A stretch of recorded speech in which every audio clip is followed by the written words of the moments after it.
That the only thing we have to fear is fear itself. Hello, and welcome back to your favorite podcast at the intersection of faith and fear, where every week yours truly, Nathan Rouse, along with co-host Reed Lackey, discuss what scares us in order to find what saves us. This is the fear of God. As mentioned, speaking to you right now is one of your Fear of God hosts, Nathan Rouse, and typically with me is, yes, longtime chum Reed Lackey. And well, usually Reed Lackey, I do like to refer to him by his full name when I can. He and I chat during a recording day, but you know, guys, all I've heard from him today was a mysterious text that said, "Believe in me, be my victim," which is, I don't know, super weird, even by Reed Lackey standards. That said, in the meantime, allow me to welcome you, listeners, back into our big series for the year, What Scares Us / What Saves Us, a series defined by you. You've been submitting your stories of films and media that instilled or stoked a certain fearful imagining in you, and we are covering those on the show. If you're new to the show, you can find all you could ever need or want about us at thefearofgodpodcast.com. You can even find a photo of our guest today holding her Fear of God mug. That's right. Today we have a very special friend joining us. She is a personal friend of mine who submitted today's What Scares Us, and I thought, why not have her on to relive one of the scariest movie memories she's ever had together? So please welcome to the show, Jess Fischli. Jess, welcome. Hey, how are you doing, Nathan? I'm good. I'm glad to have you here. This is going to be fun. Oh, man. Long-time listener, first-time caller. Exactly. You know, we're getting a lot of those these days. So, Jess, we're going to get to your What Scares Us in due time, but I do have a question for you just to get started while it's just us. And that is, Jess, have you seen Ted Lasso? I don't have Apple Plus. What? I know. You want gotta to get on that. Friend, I've read about it. Because I thought you had watched it. Totally. I know, because I'm a fan, even though I have not watched it. Well, get your free trial and watch you some Ted Lasso, because knowing you like I do, you will absolutely love it. But you know what? You have a peer in this regard, because you know who else hasn't seen Ted Lasso, and that is Reed Lackey. Nathan. Nathan. What is happening? Nathan. Yes? You doubted me. Oh no. So I was obliged to come and tell you. Yeah. Dude, I've seen Ted Lasso. I've seen Ted Lasso. Be my goldfish. Be my goldfish. Yes. I have seen Ted Lasso. Wonderful. Well, I'm glad. Yes. We'll have to talk about that at some point. Oh, absolutely. Hi, Jess.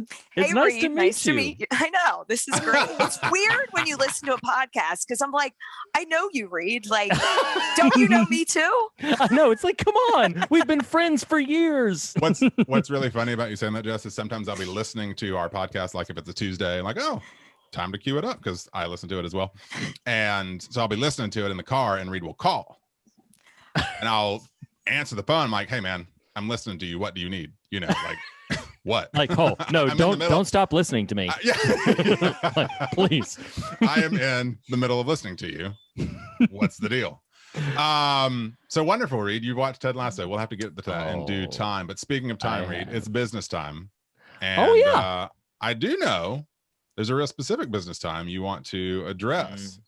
Yes. So we've been covering The Witcher for the last few episodes, or it's been covering us. I don't know. A little bit of both. So it's it is like burning inside of me. Also, the fact that, you know, as we sort of started the year, I kept delivering what you're watching, reading, and listening to, or, you know, in my parlance, really just what you're reading. That was over and over and over again. Yeah. So I was beginning to sort of feel the weight of, oh my gosh, I'm encountering so many stuff.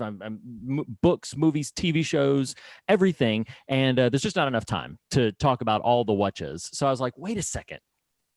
Brilliant idea. We have a website.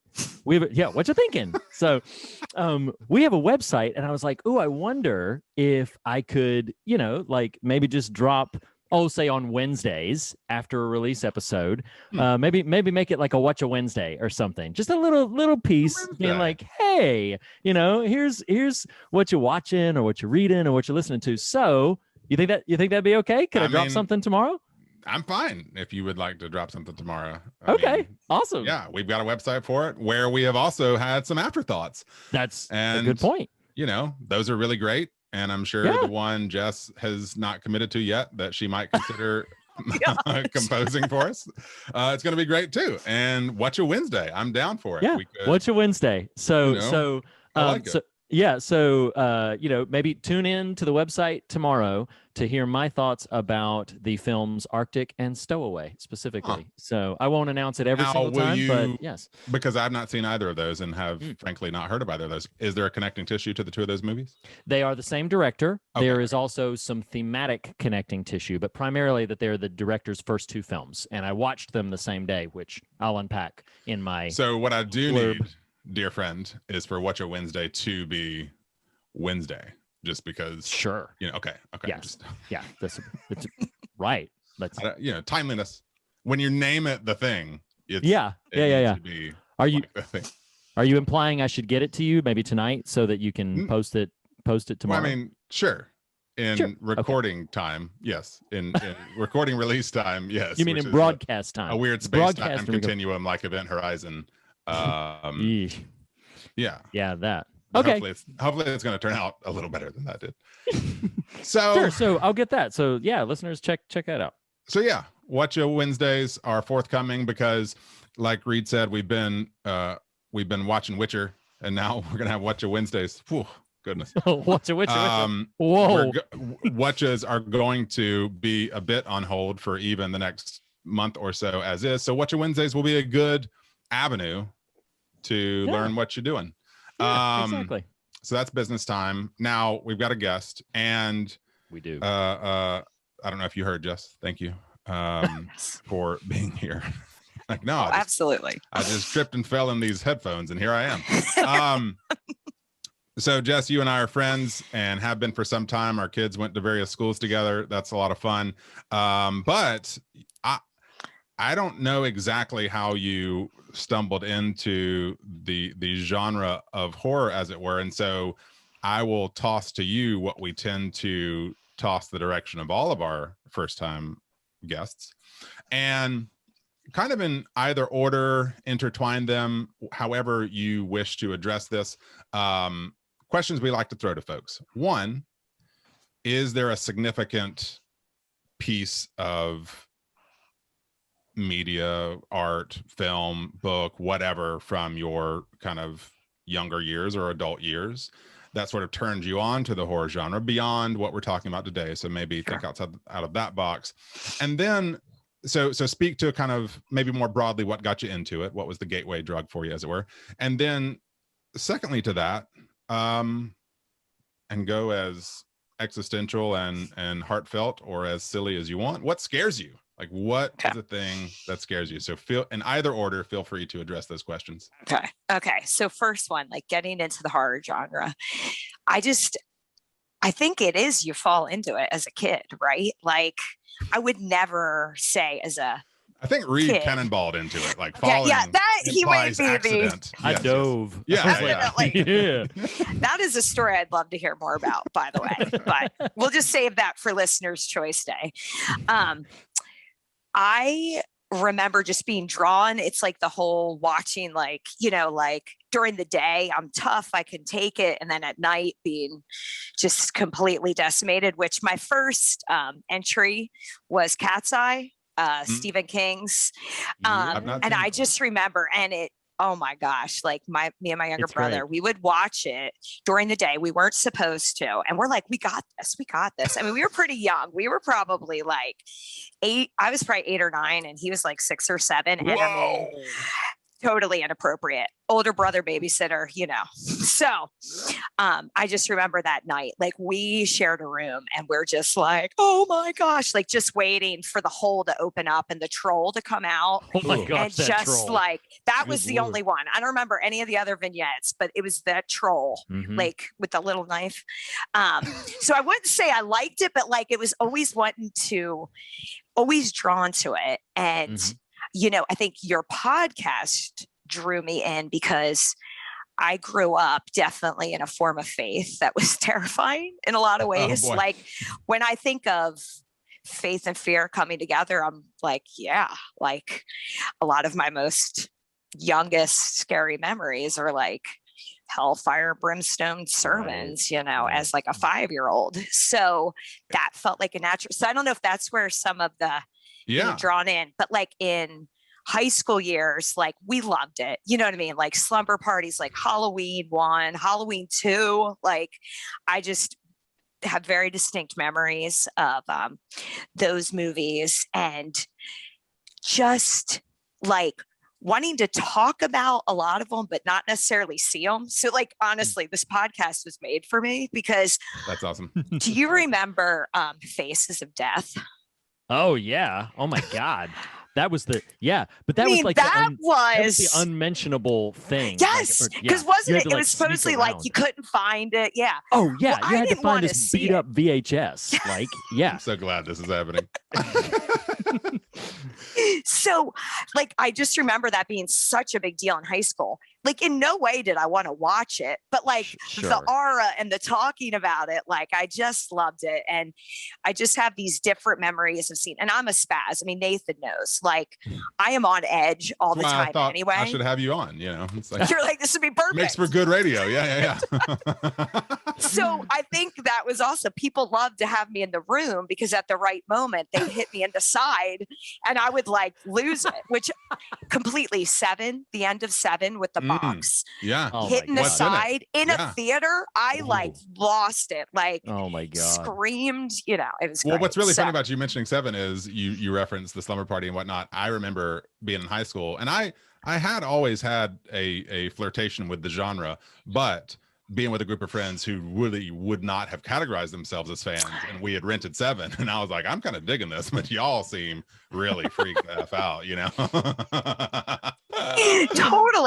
totally. So I think, you know, and then I wouldn't say I would ever, even then, been like, yeah, I'm a horror fan. Because I think it was just always like, it was fun. Sure. It was the more fun to be scared. I certainly wasn't taking notes on directors, like not Sure. Yeah. anything like that.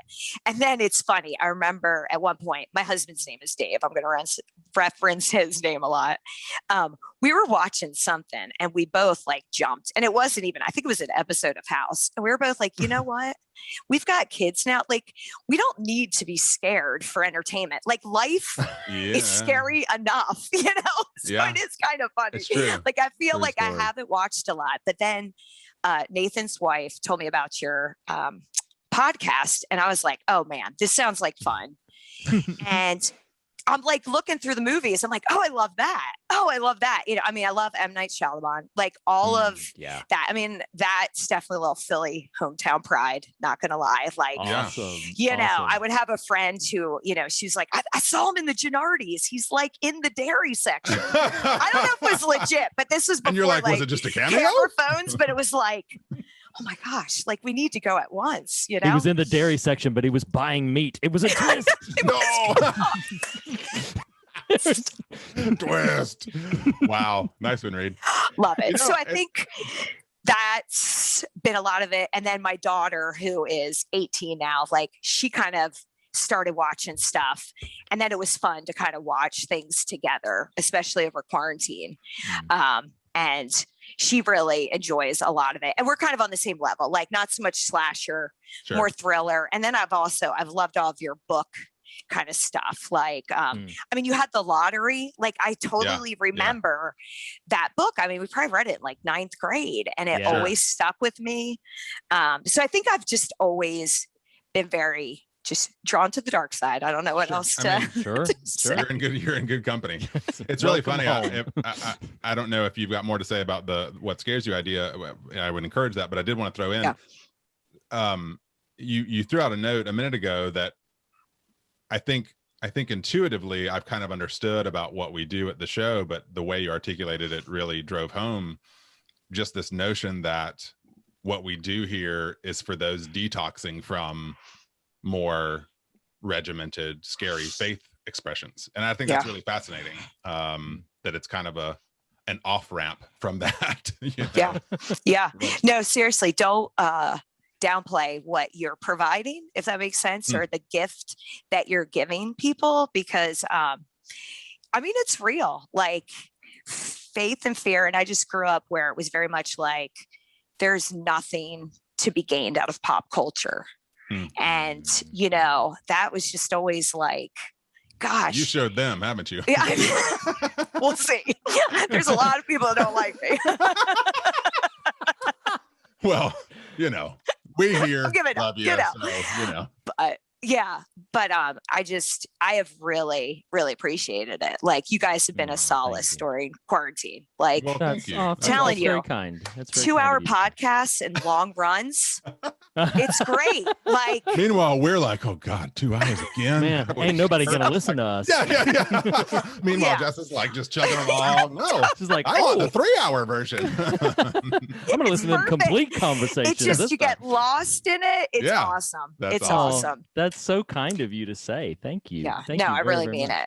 it. We appreciate that. Do you have a I thought do. on? Okay, yes, please. What I scares have you? a good one, because I love that you also bring an Enneagram every now and again. So I'm a That's right. 6. Nice. Okay. Oh. Remind us what a 6 when you is. ask me about fears, I'm like, friend, I've got my notebook. Let me just go ahead. So I brought it down to 1 because it really fits, because it comes up a lot, and it is both practical and existential. Okay. I don't know if I just said that right, but it's the fear of being trapped. Just in general. So, like, practically, I have this very vivid memory of like going to visit a camp my kids were going to go to. And it was like, we're going to the lake. It's kind of far. Let's get in this 15-passenger van. And somehow I'm in the back row. I'm getting pushed more to the corner. And I'm like, get me out. Like, I cannot be in the back corner of that back row of a 15 pack. Like, Right. I can't Strangers. do it. Anything like that, like any kind of trapped feeling. And then it just grows larger, and just, I always feel like I need to be able to leave wherever I am. Like, just Where the exits any are. situation, like exits, just having a car available, like my daughter going to college, you know, it's like obscene the amount of money you have to spend to have a car on campus. But I'm like, I'll pay for it. Like, I know you need a car just in case you need to leave. And she's a lot like me. And she's like, yeah. I'm like, it's okay. We'll make it happen. I get it. Wow. So just being trapped, which is really funny, because I was just listening to your Hitcher episode and your friend, I'm sorry, I forget Blake. his name. Yeah. Blake. Yes. Yeah. The open spaces. Yeah. And I'm Oh, like, isn't that funny? oh It's man, like the I love reverse. open spaces. Yeah. You're like, ain't no Like, trap give me an here. open I got space. escape routes for miles. See 360 degrees. Now, did you watch that movie? No, but it's But- funny. I got my Vizart shirt I on. saw that. I was going to point that out. Reed, she's got a Vizart shirt on, Hey, which is where I actually- rented that from. I looked them up. It really made me sad that I'm on the other side of the country, because man, like it sounds awesome. Well, you telling me about the nonprofit, Nathan, and everything, like it just They're awesome. it sounds great. Because Charlotte there's lots of Higgins. obscure stuff out there that is really, not to completely divert us for too long, but it's really becoming a substantial conversation right now about how many things are moving to streaming, and streaming involves licensing, and it also involves there's a real growing concern now that Samsung has discontinued their Blu-ray and DVD players. They will no longer be making Really? Blu-ray and DVD wow. players. I didn't know that. And so, like, I mean, Sony's still in the game, and a couple of other players are still in the game. I think Vizio and stuff like that. I don't know if Vizio just makes TVs or whatever, but regardless, there's a real debate right now about like, well, everything's moving to streaming. People don't want physical media anymore. But what that does is you are at the behest of the licensing of it. Like even if you purchase it digitally, there's still like you've purchased a license to it. And if that platform loses the license, Right. Yeah. you don't physically own the copy anymore. You No. can't access it anymore. And there was a real conversation that's been happening about what about the films that for whatever reason people decide this is not going to be streamed anymore. It's not going to be available anymore. And what if those parameters then force people to like we'll use The Hitcher as an example because that's on the table. Yeah. What if somebody down the road deems it's too taboo? It's too for whatever reason. And so we are now going to expunge it from all sort of platforms.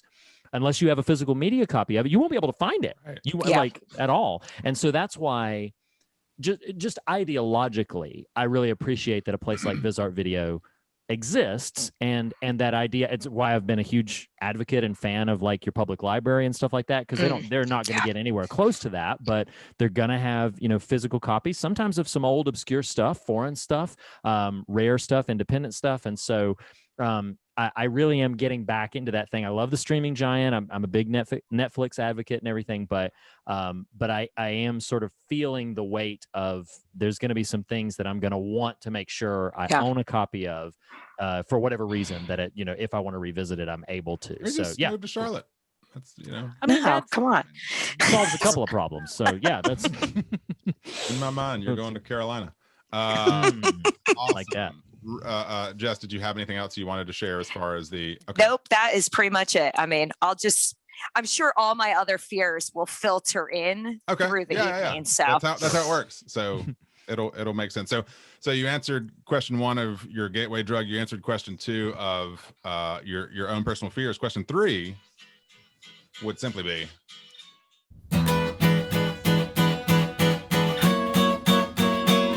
What you watching? What you reading? What you listening to?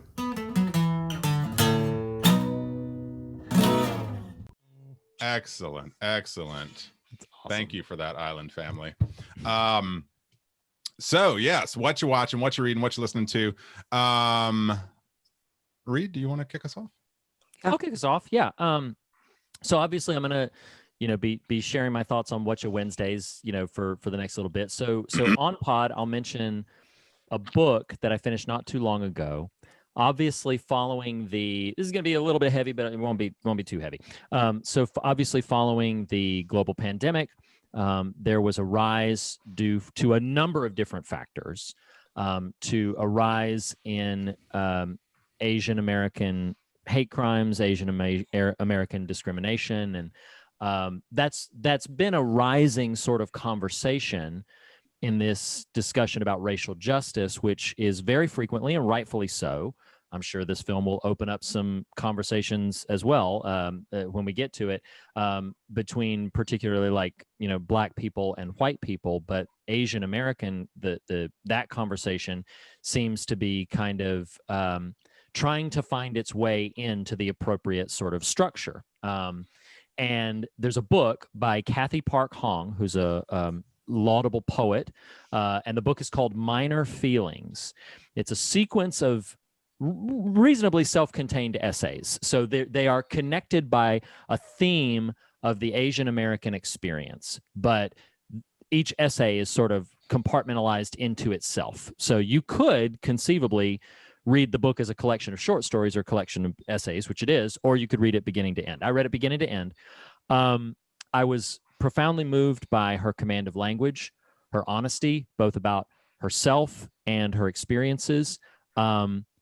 It was a painful book in the sense of coming to terms with experiences beyond what I would comprehend and what I would have to struggle with, in the best kind of hurting to, sort of give me a better understanding of what might be experienced beyond my own front door.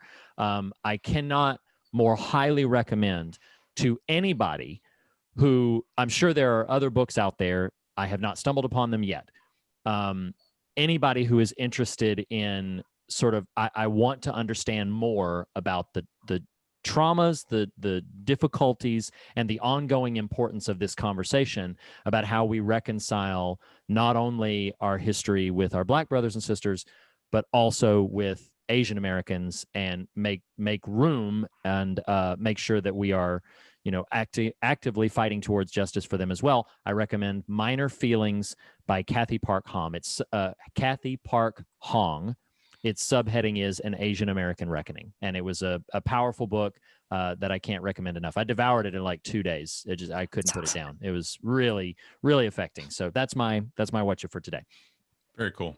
Jess, what you got? So is this completely faux pas? I'm going to name another podcast. That's it happens faux every pas. now and then. Okay. What if you're like, what if you're like, I was different. listening to this podcast with these dudes. It's about faith and horror. You guys would love it. You Y'all know, should I mean, really I don't connect. say, but no. And I think what can get it through is I think of it as a radio show first. I mean, I've been listening for years. Snap Judgment. Are either of you familiar with Snap Judgment? It's No, I've out never of heard of it. WNYC. Okay. And it's been on at least 10 years, if not more. I had started listening to it because This American Life, which that's my favorite long running I've listened to since about 2000. But Snap Judgment, storytelling with a beat, is what the man who hosts it, his name is Glenn Washington. And it's just a great fit for this crew. Because he also kind of grew up in some kind of, I'm not sure what it was, like if it was a cult or if it was just, again, kind of a end times type form of Christianity. And he's also a Black man. And so he talks a lot about how his family was like one of the only Black families in this church. But it just kind of works in, and it's just kind of stories, and they typically involve, you have to make a decision, like someone has to make a decision. It's similar to This American Life in that it's like someone telling a story and that sort of thing. That podcast alone is pretty awesome, Snap Judgment. And the one episode in particular goes back and explains Faces of Death. Whoa! Oh, it is so good. It's funny. I heard it like a year ago. All right, now the two of you have both referenced this now, and I acted like I understood. So okay. What is so without ruining it, because I'll post this episode. It's like 40 minutes, but in high school, this is what I had heard. There's this movie where like literally people die. Like it's real. Yeah. Like it's not made up. It's real. Like a guy on an you were electric told this, chair. or you're telling me this? This is what I'm told by 17-year-old boys. So, do with that what you will. But it was like, the guy got electrocuted. They're like eating monkeys' brains. Like the monkey comes out on the table. Just like, what else do you remember? It was like an autopsy, or not an autopsy, but like a brain surgery. I don't know. So a lot of and so it's basically just a parade of actual like scene after scene of people dying, of real death. Yeah. I don't know who would be watching. And it was this a show, high or it was a movie, or it was a movie about 90 and minutes it was long. supposedly like illegal in like 50 countries or Yeah, banned. It was banned. It was banned like around the globe. But it was in our Blockbuster. It was crazy. That's why Blockbuster went out of business. There were other So factors. anyway, they have this story, the guy who made it, and I'm just not going to ruin it because of course he's a character. And then they have a story of two women who had a teacher that made the entire class watch it. What? In 10th grade. Seriously. So I'm not going to ruin it. appropriate. It is such a fascinating, and all of them are like good. So within this podcast, I just have to say they have a little spin-off called Spooked. And it's just basically like ghost stories. And people can submit them, and they're just good. Like I think you can just subscribe to the Spooked, but you know what I mean? That's way too technical for me. I just deal with that later. I just listen here and there, but like, I just heard one that was about a skinwalker.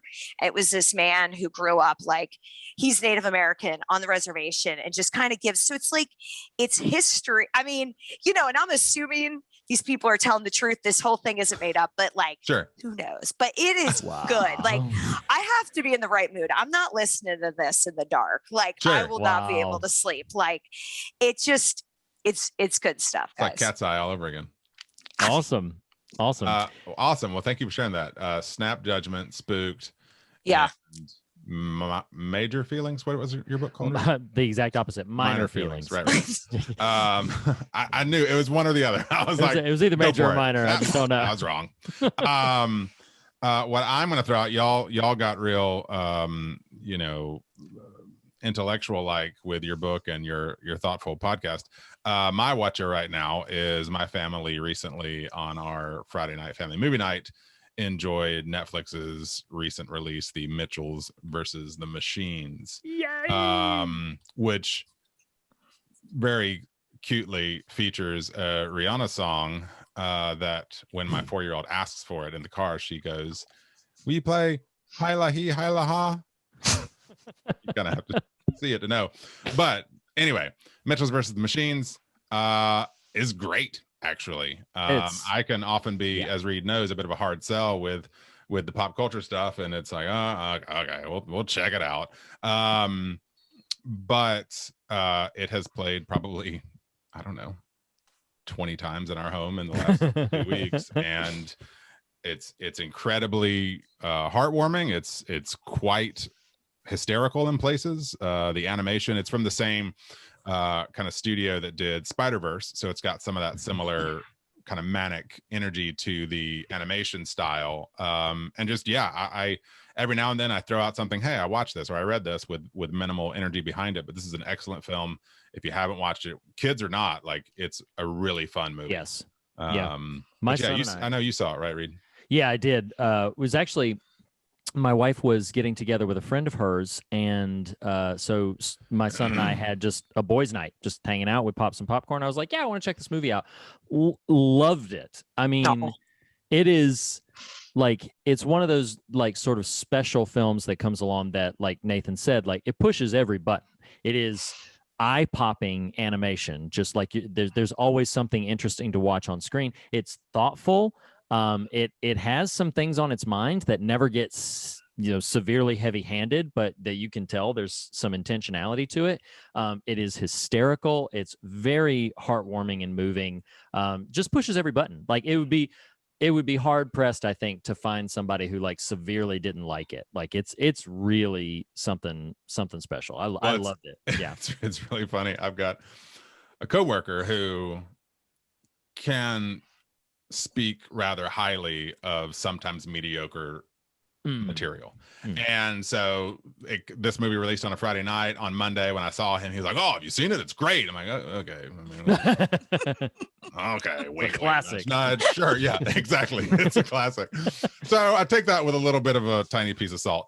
But in the subsequent 2 or 3 days, my brother referenced it, another peer referenced it. Like, "Have you watched it yet?" And, "Oh, it's really great." Like, okay, I'll check this out now. So yeah, it's definitely worth the time.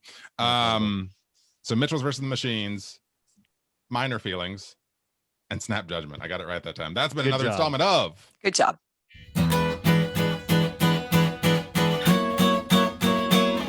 What you watching?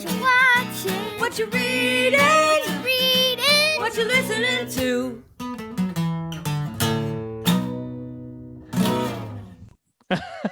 Wow. All right. I think we've we can't really hold off any longer. All right. Sweets to the sweets time. Yeah. The sweets.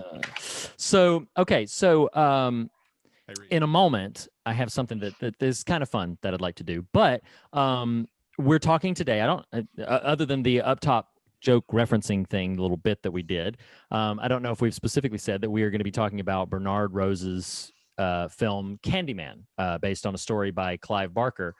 So Jess, this was your What Scares Us submission that we're going to be diving into this time. And I got to tell you, you're coming out of the gate strong, because you have rectified an error at the Fear of God podcast. You have rectified a long-standing error, because in nearly 5 years of podcasting about faith and horror, today is our first conversation about a work by Clive Barker, who is one of, in the horror landscape, one of the sort of religion and religious imagery and horror is on his mind in every single thing he writes. And so it is a bit of a travesty that it has taken us this long to get to covering anything by Clive Barker. So you have swooped in, you have rectified a mistake. Here we are kicking down the door with Candyman, which is actually a film he did. He's directed a couple of things. This was actually a film he didn't direct, but it is based on his story, his imagination, changed pretty strongly from the original material, but still the core story and some of the core themes are still present. But so yeah, the first thing that I want to do before I get into like my little sort of mindset and everything is I want to hand it over to you. Just like what was your experience with this movie? Tell us what prompted you to want to have us cover it. Just tell us your history with any or all of that. Okay. So good old Candyman. So this is random. So Candyman was 1992. It was released. Mm-hmm. Honestly, I can't say I like really remember like anything, like certainly not like, oh, I want to go see it. Like, probably scared, sort of thing. Sure. 1995, summer of 1995, after I graduated high school. I just remember I had a friend who grew up in Scotland, and her cousin would always come and hang out in the summer, and, drama, whatever. We end up all hanging out. It's just funny because I feel like the whole night goes into the movie. So it was a weird night. And she was obsessed, this girl from Scotland, with seeing The Exorcist because it was banned in the UK. And we were kind of like, why? Like, we just were like, it's old. Like, we just, because like I said, we weren't like true horror fans. We were just like, we don't really want to see The Exorcist. That's weird. So we took her to the old Blockbuster, and Candyman was there. We're like, no, this will be better. Let's get Candyman. And it was just three girls. And we had gone back to watch it at my friend from high school. Her name is Tara. And she had just gotten a house. Like, we had literally just graduated from high school, and with like two other roommates, some different kids she knew, and like, what an 18-year-old can afford. It was a little terrifying just in general, like this place. I mean, looking back, it wasn't bad, but at the time it was just kind of like, I feel like there were some bare light bulbs hanging. Oh in my that gosh. room. So it was like, so literally like that first kind of opening with the movie, when his voice, that deep kind of gravelly voice, and the mirrors, again, here, let's add it to the fear. Mirrors, like, they're just kind of terrifying. And I just remember being like, oh crap, like this is gonna be really scary. And I remember like we just like I did not want to leave to go to the bathroom. I feel like I had to like go to the bathroom the entire time I was there, but I was like, there's no way. Somebody cover the mirror. Somebody cover the mirror. I'm not getting up and going to the bathroom alone in this house while we're watching this movie. And then I just remember like having to go to leave and like go to my car, and it was like kind of across a courtyard, and I'm like, I'm dead. Like, there's just no way. There's no way this is gonna end like any other way. So that movie has really, really stuck out in my mind. And I think it was the jump scares, I think it was a scary movie, but like when you asked me then, like, do you want to come on? And I was like, literally, I can't really remember the story.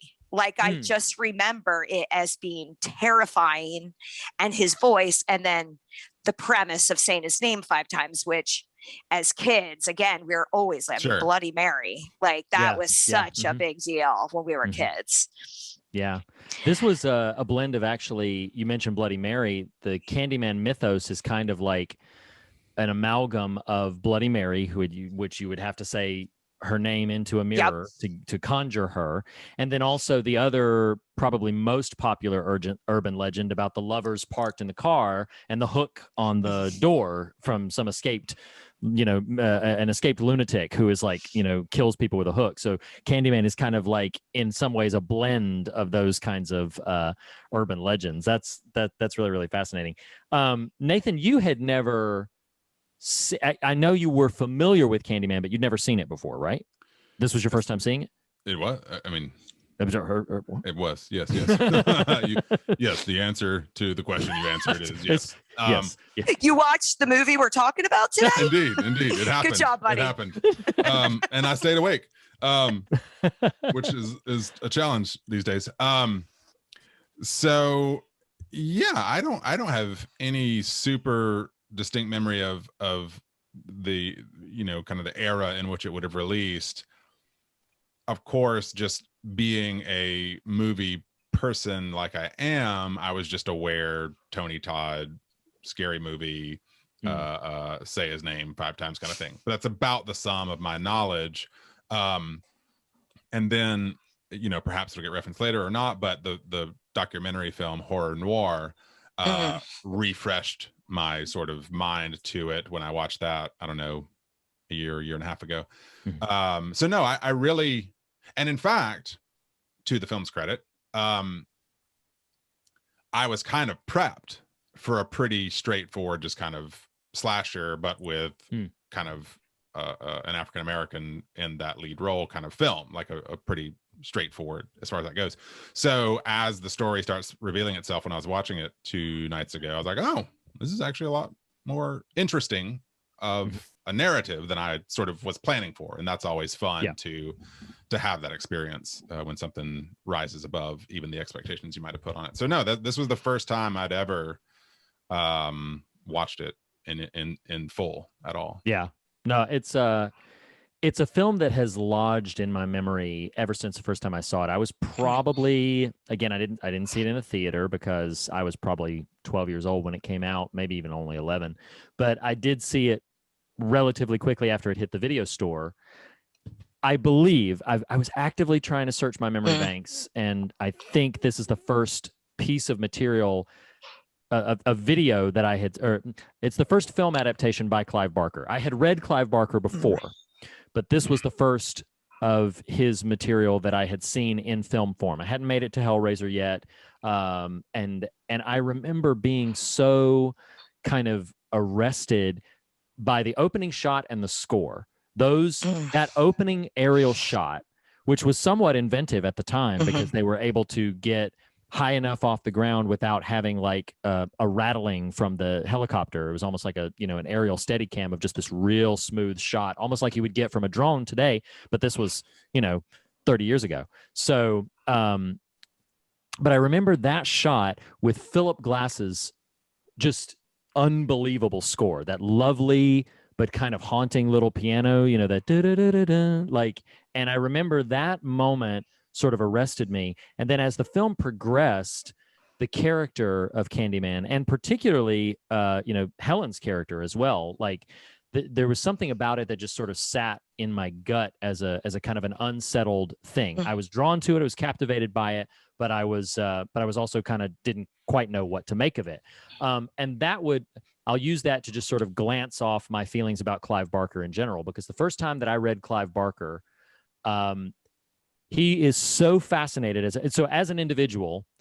Clive Barker, he has professed in many interviews that he believes in God, and is completely captivated by religious imagery, but it does not subscribe to any organized religion, like would not call himself a Christian or really of any sort of organized religion in that way, but is utterly fascinated, and like religious imagery is present in all of his works to some degree or another. To the degree he is so fascinated by the blend of the sacred and profane that when I read him, I felt like I was doing something wrong by reading him. Like it was such that blend. And I was still, Jess, you talked about your upbringing and everything. And it's like, I was still very much in that mindset at the time that I encountered him, where I was like, oh, I don't know, I'm not quite sure if this is okay. And as I've grown older, particularly as I've become more acclimated to certain things, I view his material in a vastly different light. I don't love every book that he's ever done. Some of them are just far too lengthy and kind of too grandiose for my tastes, but particularly his shorter works, like this is based on a short story called The Forbidden. And his works are really, really captivating to me. one last sort of anecdote about Candyman before I'd like pivot into kind of a fun little game is I used to work for the Virgin Megastore in Burbank, and I will tell this story that one evening Tony Todd himself came into the store. The man, he's a giant. He is like 6'5", 6'6". I can't remember his name, but he is small so fella, tall. so- I don't need your commentary, Nathan. So just saying, proportionately, it's going to feel that way. Well, of course it did. Doesn't But take I mean, much. he's legit. Like he's like tall. But he came in and it was late in an evening, like through the week. No. I can't remember if it was like a Wednesday or a Thursday, but he came. Was he wearing fur? No, but God, what to imagine, right? So there were so few people in the store, and we had this toy, this Todd McFarlane toy. We had it on the discount rack, like it was like $2. And so I went and I was like, okay, hang on, Tony Todd is in the store right now. I grabbed that thing, bought it, $2, still use my employee discount because come on. So, but it's like $1.80 now. so I bought that thing and the man signed it. The man awesome. signed it for That's me. awesome. And I can attest to, given the 5-minute conversation we had, he was just uncommonly sweet. Just like one of those individuals that you meet that I'm just like, oh my God, you're just an overwhelmingly kind person. He was just very, friendly, was not off-put at all by the fact that I wanted to sign something. He seemed very sort of eager to make a fan happy and was just very sort of, benevolent and gregarious that way. And so that was really great. And that caused me to sort of want to revisit the films in general, sort of reacclimate to them. And this is a film I love. It's a film that I really, I still cannot quite get to the bottom of everything that I enjoy about it. I certainly can't get to the bottom of everything that it has on its mind, but it's a film I really love. The sequels not so much. The sequels are they sort of lose a lot of the thoughtfulness and the commentary and just go for the guts and the gore, which if you're into that thing and you like this character, you probably have fun. But if you're into it more for the philosophical and intellectual elements, you might find those pretty severely lacking from that point on. But I have this little game that I keep talking about. So I don't know if this game will carry over into other things, but I just thought this was fun because of all these different things. I don't have a really pithy, clever title. I'm just going to call this Fun or Done. Okay. And so what we're about to do is I'm going to mention an aspect of filming, only 2 or 3 little subjects, but I'm going to mention an aspect of filming, and you both will be tasked with telling me if you think this was fun for the crew or just something they had to survive, just something they had to get done. Okay. So you gotta tell me if Sweet this was, or sour. basically. Well, see, I thought about sweet or sour, but then I was because of the bees thing, but then sour didn't that's really true. fit with the Yeah, bees. So right. Anyway, so okay. So first thing is I'm going to keep trying. filming in the legitimately dilapidated, rundown housing project of Cabrini Green. Do you think that was fun, or do you think that was just something they had to get through? Fun or done? In any order. Yeah. Did Nathan say fun with like a question mark? Well, Yeah. I know. All right. Jess, That's how a about tough you? one. What do you say? What's your vote? Man, you're going to get. So I just feel like Cabrini Green is its own conversation. Sure. I kind of feel like I can't give a Okay. one word on that one. Okay. All I right. know. So, I'm being really, but like, No, it's I have okay. a lot It's of all right. thoughts on that. okay. So I'm gonna vote that. I'm gonna vote that. That one None. was That's what Jess is called. Yeah. None. fun, done, or True. none. All right, so no, that was done. Okay. It was actually very nerve-wracking for everybody involved because there were real gang members there that they had to pay off to protect the crew. There were real gang members in the film. Right. And they had police snipers nearby just in case things go south. So it was actually pretty nerve-wracking for them. They just had to get through it. And even still, like in afterwards interviews and stuff like that, they talk about like, yeah, that was helpful to sort of get in the mindset, but holy cow, that was the real deal. And no, that was not a pleasant experience sort of being in that place. That place is that project is now like torn down. They've demolished it now.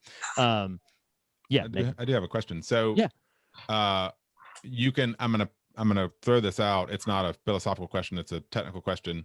Sure. You can tell me, hey, let me get to my game, but it feels like this is a moment to ask it because I didn't know where else it might be. Sure. So I got confused a little bit in watching the movie, and then I don't know if I was reading something, because I did absorb a little bit of material today. Is the impression, and the reason I'm bringing this up now is we're talking about Cabrini Green, at least briefly, and the sort of gang activity there. Yeah. Is the narrative of the story that the movie that the real guy who shows up and accosts Helen, who calls himself Candyman, the person, not the entity. Right. Mm-hmm. I don't even know how to articulate what I'm asking. It wasn't until after that a new comprehension of that through line was revealed to me. And what I mean by that is what I read was positing that it's when she turns in the gang Candyman, Yes. that the real Candyman comes into play, because he's basically saying you've undermined what I'm doing. Yes. Okay. Yes. Okay. Because that maybe it was the first time viewing and I was just taking it all in. I didn't totally comprehend that in the moment. It made a lot of sense when I read it. I was like, oh, that actually is pretty cool.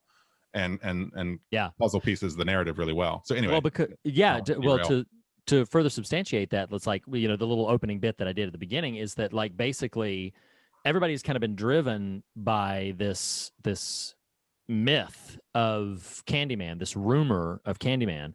But when she fundamentally captures the guy and is like, no, it's just a made up story, like Dracula or Frankenstein, which is kind of ironic because both of those stories are loosely based on real sort of situations. And so it's like, okay, so that kind of situation, she's demythologized him. And so that forces in the narrative of this movie the actual figure of Candyman to emerge and to it's a silly comparison, so I won't linger on it long, but think Freddy versus Jason, where people have forgotten Freddy's power, and so he has to call Jason back to get people to start talking about him again because he gets his power from But in this analogy, the gang Candyman is Jason. Yes. Right, yeah. Because he's sort of enforcing the myth. Yes, and I guess to clarify, the death of Ruthie Mae, or I think that was her name. Mm-hmm. So deaths preceding gang Candyman are gang Candyman. Am I to understand that? That's my take on it. Okay. Maybe there's other interpretations. That's how I sort of read it once I scanned that material. Didn't mean to derail us totally. No. I mean, highly relevant to the conversation, but it's like, it's so my interpretation of it is that fundamentally there have been a lot of deaths and murders there that were happened by perfectly, non-supernatural occurrences. Okay. Yeah. And then it's all sort of but in the pretext of Candyman. Right. Kind of exactly. idea. Okay. And that now that they've sort of solved that mystery, or at least this element of that mystery, now the myth takes on form, and that might come back up as we get into some of my sort of thematic contemplations. But okay, back to fun done or none. So, all right. So what about filming with all those bees? Filming with those bees all over that. Is that fun done? What is that? Well, I would say done. Okay. Except for, I've read about Tony Todd getting $1,000 for every sting. He got 23 stings too. Like 23 stings, he's like, I had a great lawyer. Wait, and I just have to throw in this one hilarious thing because you said Freddy versus Jason. Did you read that Tony Todd got approached to do Candyman versus Leprechaun, and he was like, "Hell no, you're not doing that to my character." Well, because it would be far too campy, right? Because the two sequels, like, that'd be like Arnold Schwarzenegger and Danny DeVito playing twins. It's like what? What? That ain't right. Oh my gosh. But that's like, it's like the thing is his thing is that the two sequels, objective quality aside, they're played straight. Like they're not tongue-in-cheek, they're played as legit sequels. Whether or not they succeed as films is another conversation, but he's like, no, me versus Leprechaun, good god, like, no. I did hear about that. So Nathan, so she said done. What do you say for filming all those bees? I can't. Done. So you're a none. No, I'm a done. Okay.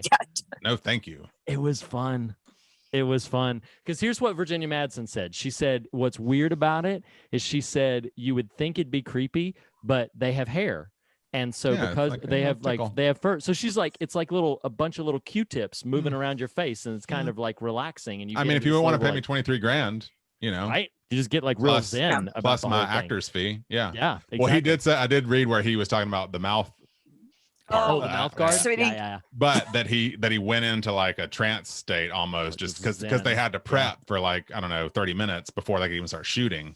Yeah. That's Oh, And I then he thought just, you were like- asking, was it none or fun or done to us? Like, would that be fun or done to you? Oh no, I mean, was that's it to what I'm them? saying. Okay, No, like, okay. oh no. Well, the was it- game sorry, is at I- this point whatever we want it to be in our That's a interpretation. good point. That's a good point. Okay, so What's last next? one that I've got is just generally like filming the Candyman scenes. Was that fun or done? fun. Just filming the scenes that Candyman is Fun. in. I'm gonna say fun. so fun, Yeah, fun. fun. Okay, so here's Madsen's sort of answer. Working with Tony Todd, super fun. She has nothing but praise for the guy, which again, having only briefly met him, I can understand why. And pretty much nobody, like has a bad thing to say about Tony Todd. He's a legend in the horror industry. But they really hypnotized her a couple of times. Yeah, well, Like- that was jacked up. Yeah. And yeah, they like really hypnotized her. Some of the shots in the film, she doesn't remember filming because they really hypnotized her to the degree that she got so upset and disturbed by those things that she refused to let the director do it again. Yeah, it's like Yeah. really dragged not jacked okay. up. That's a Yeah. So it's it was really funny. She told the story too about how like that one big scare when Candyman shoves his arm through the medicine cabinet thing. Mhm. They didn't tell her that they were going to do that. So They didn't like, tell me either. No. Crap my pants, you know? Yeah. And so Tony Todd, they had to like convince him to do it. He almost refused to do it, almost went and told her all about it because he Oh, was man. so like considerate of like not wanting to upset her and not wanting to like, take advantage of it. They finally convinced him to do that one thing. And they said after it was done, he came over and was just like super apologetic and was like, He's I'm like so stroking sorry. her hair with his hook. I'm so sorry. Yeah, that's- Like, oh God. I'm done. Like, I can't take it. I'm done. I'm done. Done. All right, so that was my little. I was just like, I see these Yeah. trivial bits, and as I was moving through the trivial bits, I was like, man, the things that I think might be kind of interesting, they were like, oh God, no, and the things that I think would just be like, no, there's no way, they were like, oh no, it's kind of nice. So I was like, okay, so that was this edition, perhaps exclusive and solitary of fun or done. So Fun done or none. Fun done none. Cinnamon bun. That's what I So Woo. do you, Nathan? Read. I want to give us opportunity as the conversation progresses to just, talk about any sort of technical things or anything like that. But I just have to know kind of where we are if it's time for that ain't right. That ain't right. That ain't right. That ain't right. That ain't right. And I'm down. You're I'm down. So yes, Does Jess know how to play? Have you told Jess her? knows how to think play. Ladies, I do. she listened to Hitcher. She gets it. So Yes. for the listeners at home for whom they're like, what is this new bit? This is fun or done? I'm done. Yes, instead of just itemizing our scares list, we have each ranked them to ourselves, and we're going to start with our guest and go through the top 3 that ain't right moments from the 1992 film Candyman. Mhm. All right. That ain't right. Okay. I'm That gonna ain't right. What you got? I'm gonna Jess? this is the classic. That ain't right. I'm gonna kind of go off on a tangent though and Okay, do it. Okay. tell some little That's why we stories. invited you. So All you're right. you're, all you're right. hearing a lot about my past. So part of this is also I've had a lot of jobs in the service industry. I've worked Okay. at Starbucks, Caribou, Target, different things like that, where you have to deal with public bathrooms. Like something happens. Oh boy. This ain't right. And it's just, it always happens on a Sunday evening. You can't get a Mm. plumber. I mean, Ooh. and then I was an AmeriCorps volunteer for 2 years with Habitat for Humanity. So I worked construction. I feel like I have to leave that up. If I just say I worked construction, it's just going to be like, oh.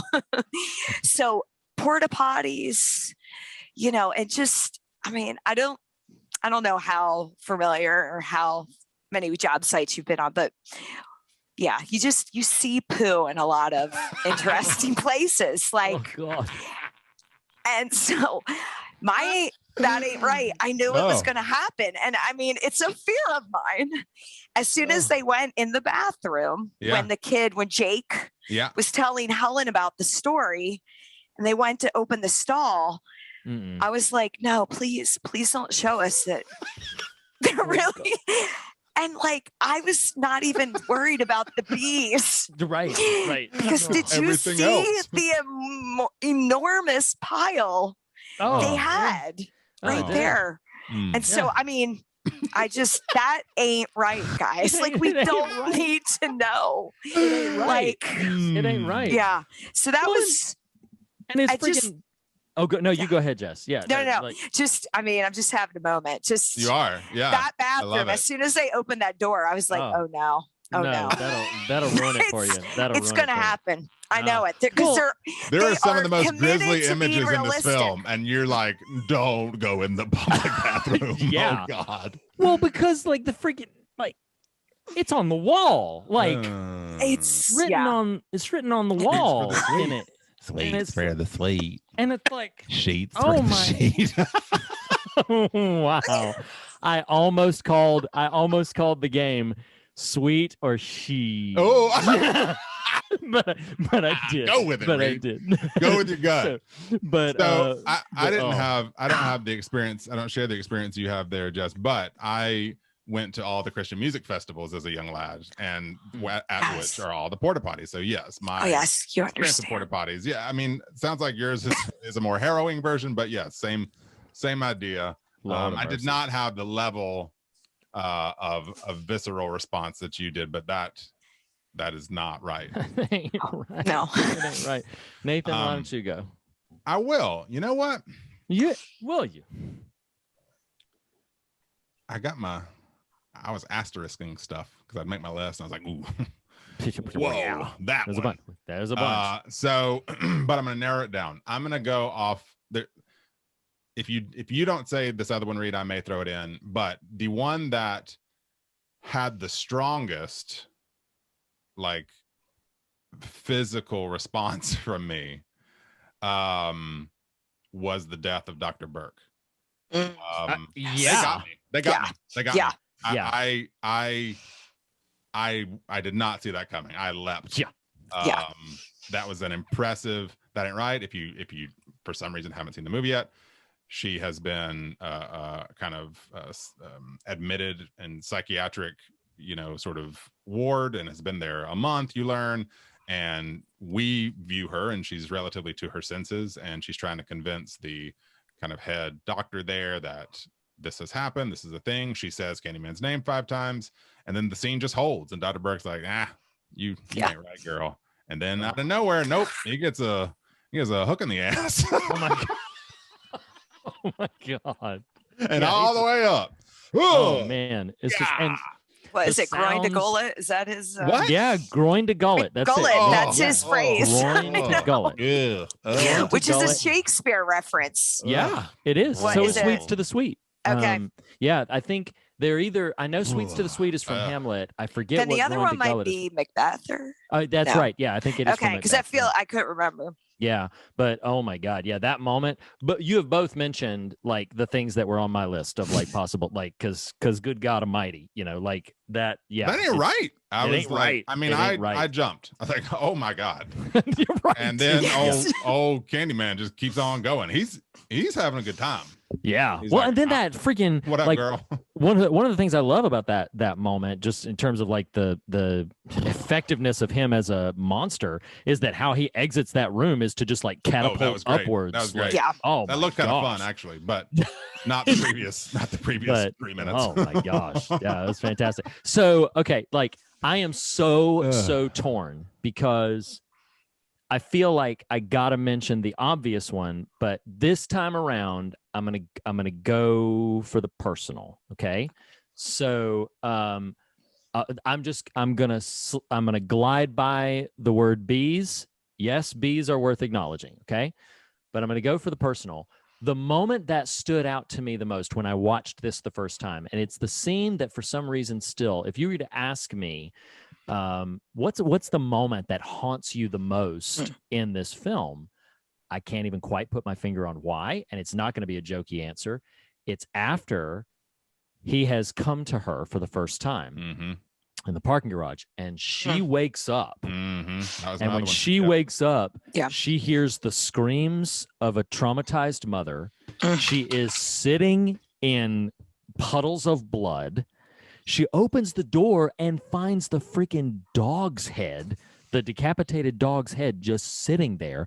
And then she wanders into the room where she sees that woman she had encountered, and the room is just saturated with blood as the woman is wailing over an empty crib. Oh my God, Yeah. that ain't right. Oh Yeah. my Yeah. God. And you don't even know at that point that the baby has not been killed. You don't know that yet. You find it out with relative swiftness in like either the next scene or a scene or two later. But I can remember vividly, I don't even remember where I saw the movie the first time, but I can remember experiencing that scene and being completely like, oh my God, I don't quite know what I'm watching or if I'm prepared to continue watching it. That moment stood with me so much. What the actor is doing, the wailing mother, what she's doing and delivering, just the visceral nature of it. And then also just the scatterings of blood everywhere. Oh my God, that ain't right. It ain't right. It ain't right. And the power of that scene, again, I was kind of discovering the story in this viewing. So again, all I knew was kind of serial killer-esque figure, the Candyman. So that's really all I knew. The power to me of that sequence, and it runs on for a solid 5 minutes or so, is the disorientation. Because I felt it. I was like, what has happened? Like, what is going on? Yes. Where is she? You know, and it all kind of decrescendos into that scene that's really heartrending when she's in the police station and she's covered in blood and being asked to disrobe. And it's like, this is awful. Yeah. So no, I that was when I said, if you don't touch this one, I may throw it in there. That was the one I was referencing. Yeah. That's just so. And actually, like I said, I had the bee scene on there, but the bee is like kind of the obvious answer. Yeah, it was crazy, but apparently that was very fun for them to film. So I was like, man, like that moment, that the one that I mentioned is just like, that's the one that can't get out of my head. So yeah, that's what you would have referred to as being, that ain't right. That ain't right. That ain't right. That ain't right. My household is just like, shut up, Dad. Like, oh my God, gosh, you're too loud. That song ain't right. Yeah, no kidding. Like, you sing now? What is the problem? So I want to, before we don't always do this, but I'd like to, before we sort of pivot into the next piece, which is probably going to be where we sort of unpack all of the things that this film has on its mind, I'd like to briefly summarize it for people who haven't seen it. I think that's probably pretty relevant. So the film is about Virginia Madsen's character, Helen, and her friend who are researching I couldn't tell if they were like in a graduate program or something, but they're trying to do a paper about urban legends and about urban mythos. And particularly there's this urban legend in this place called Cabrini Green, which that was the real Cabrini Green that they were filming in. And it is Cabrini Green in the film. And there's this mythos about this character called Candyman. Candyman has a horrendous origin story that fundamentally he was a slave in the 1800s and was tasked, although I can't quite remember the specifics about why he came to be given this task, but he was tasked with painting a picture of, I think, the plantation owner's daughter or something, but of a white girl, and a romance between the pair of them developed, either a romance between the pair of them or he became infatuated with her.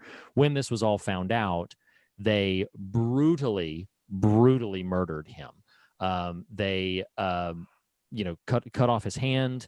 They mutilated him physically, and then they covered him in honey and turned and set him in a place where he was just going to be like turned loose on by bees. And so then that caused this mythos to arise about this figure of Candyman who guts people groin to gullet with a hook. But as we've already alluded to in the conversation already, in the process of uncovering this urban legend, Virginia Madsen gets attacked by a very non-supernatural being who calls himself Candyman and, assaults her, physically assaults. It's not a sexual assault, but he punches her in the face, like swells up her eye. And then the police arrest him, and that diffuses the Candyman myth.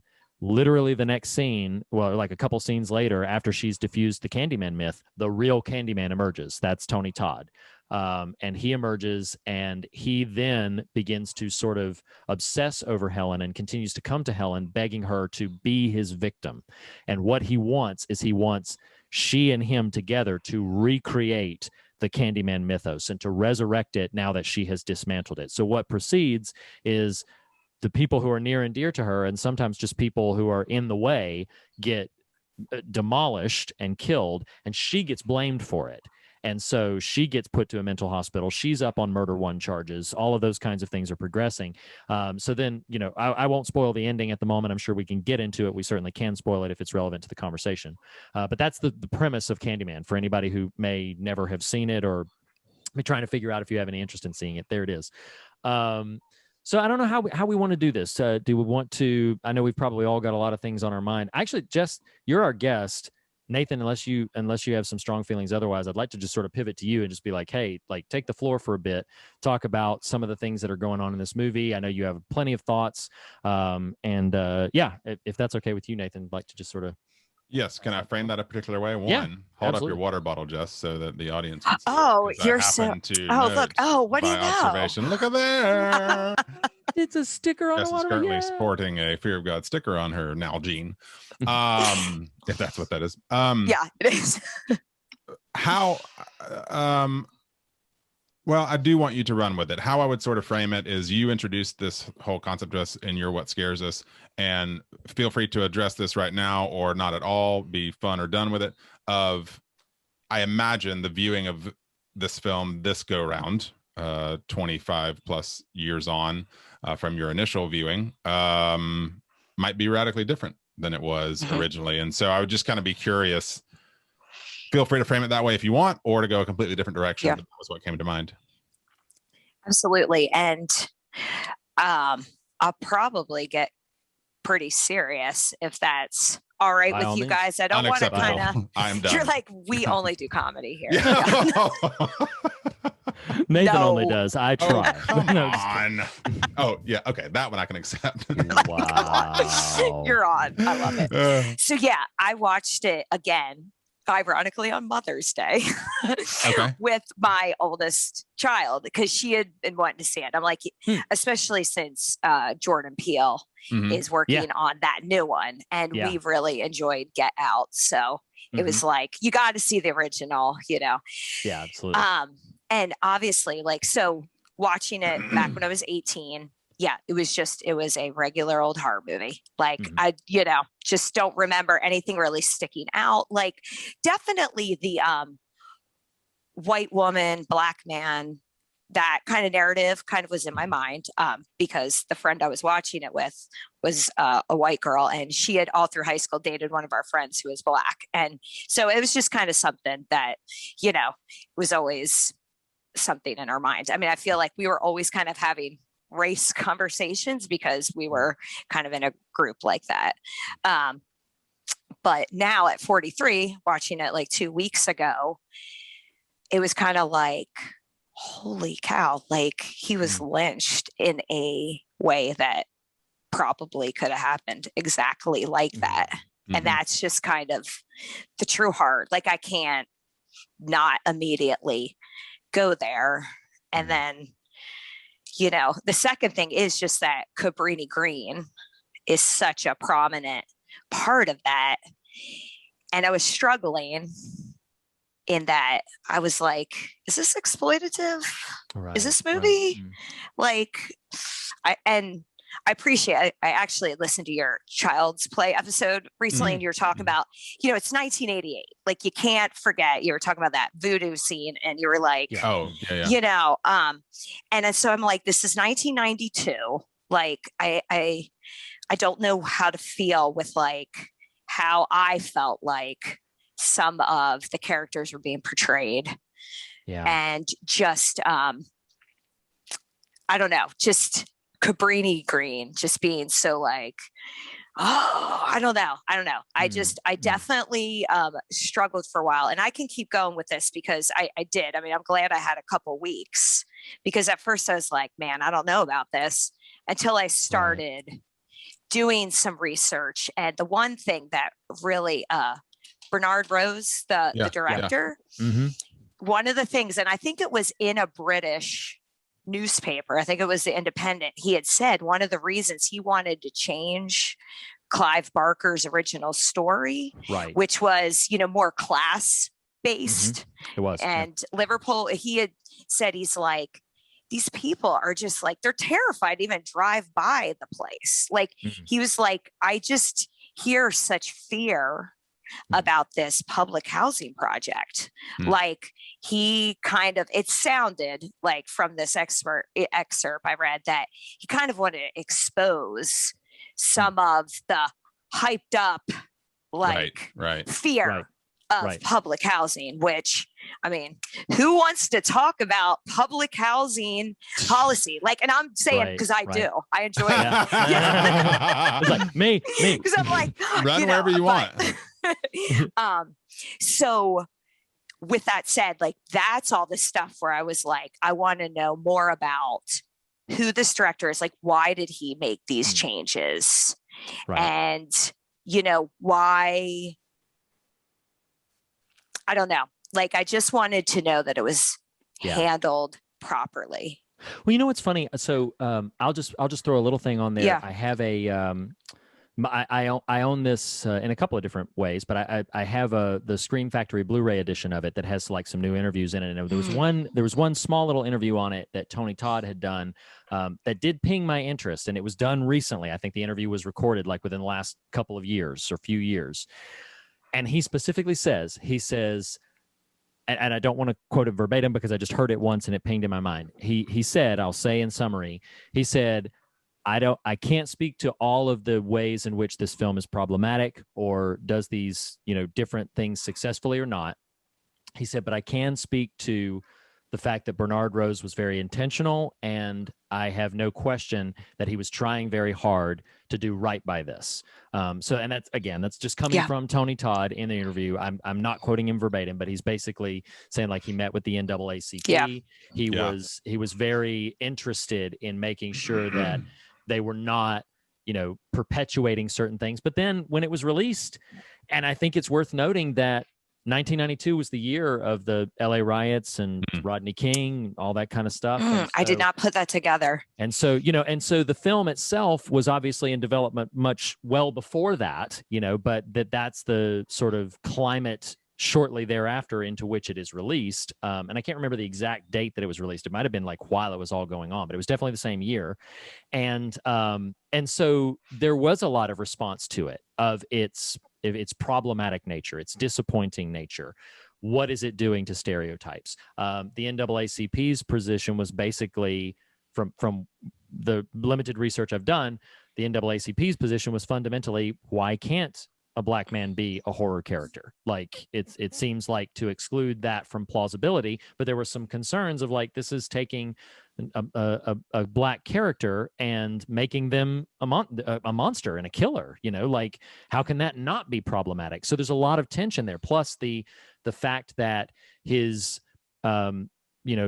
relationship with Helen in the film has the interracial components that at the time were very, volcanic and again, the way that I've heard it expressed in horror noir and in several other small little pieces is Candyman sits in this very odd sort of place where it is simultaneously progressive and problematic, where and I believe it was actually Jordan Peele, who again is making the remake, producing the remake. I don't think he's directing. Nia DaCosta directed it. Yeah.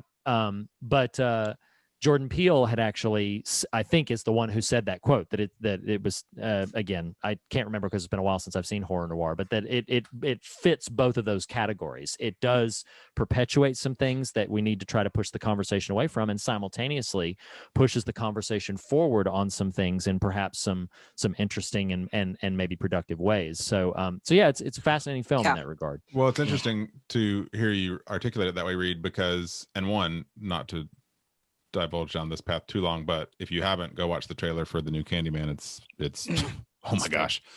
I mean, just the trailer alone is nightmarish. But it looks fantastic. So that's exciting. My name. That's great. That's great. I know. Great usage of that. Awesome. Well, and I think what's interesting about that is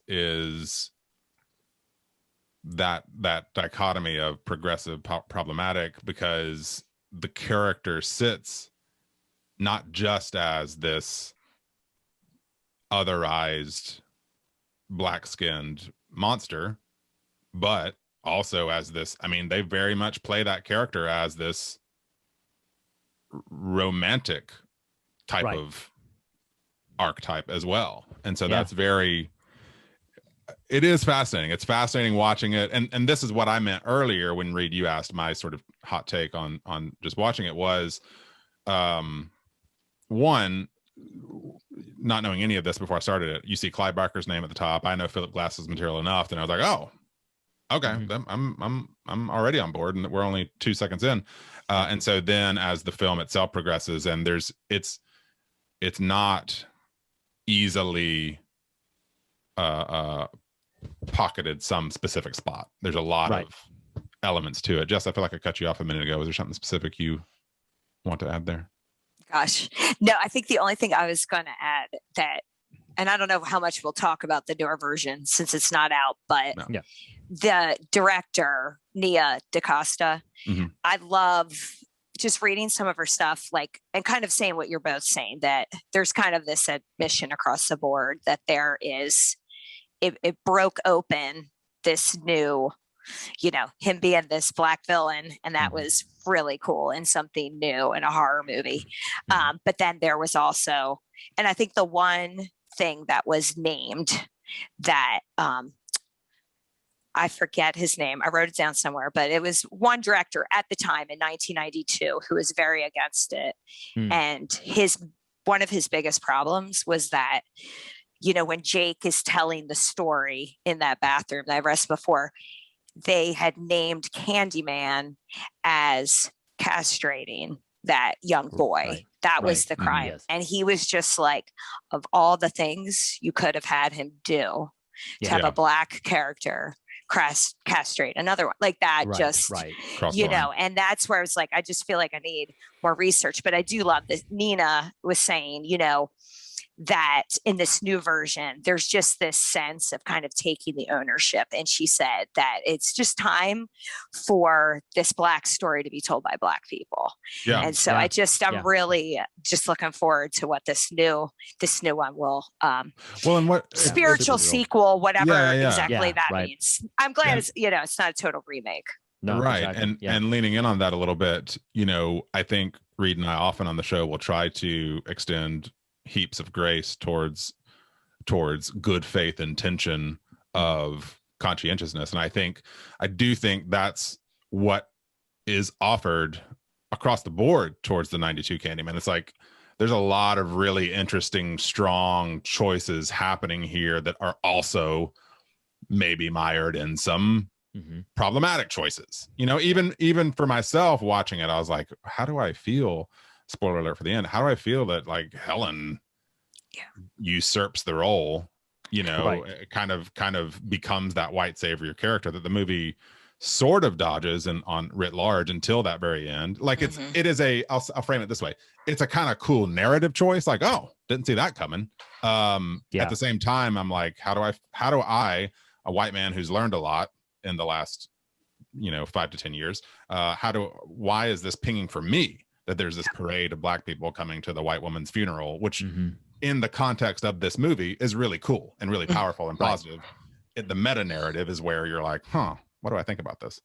I kind of want, you know, maybe I'll push us through the mouth of the art piece here. And then, isn't that great? I don't want to usurp what you're saying, but that shot, good God. She terrifying. It's very affecting. Sorry, go ahead. No need to apologize. And we can spend a few minutes with this if we want, and then, you know, Reed, if you have some thematic questions or not, we can go there too. So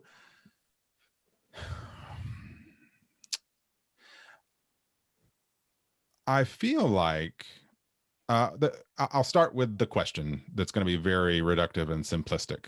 And then I'll try to unpack it, because we try to ask these occasionally really big questions and then we're all left staring at each other, which doesn't make for great radio.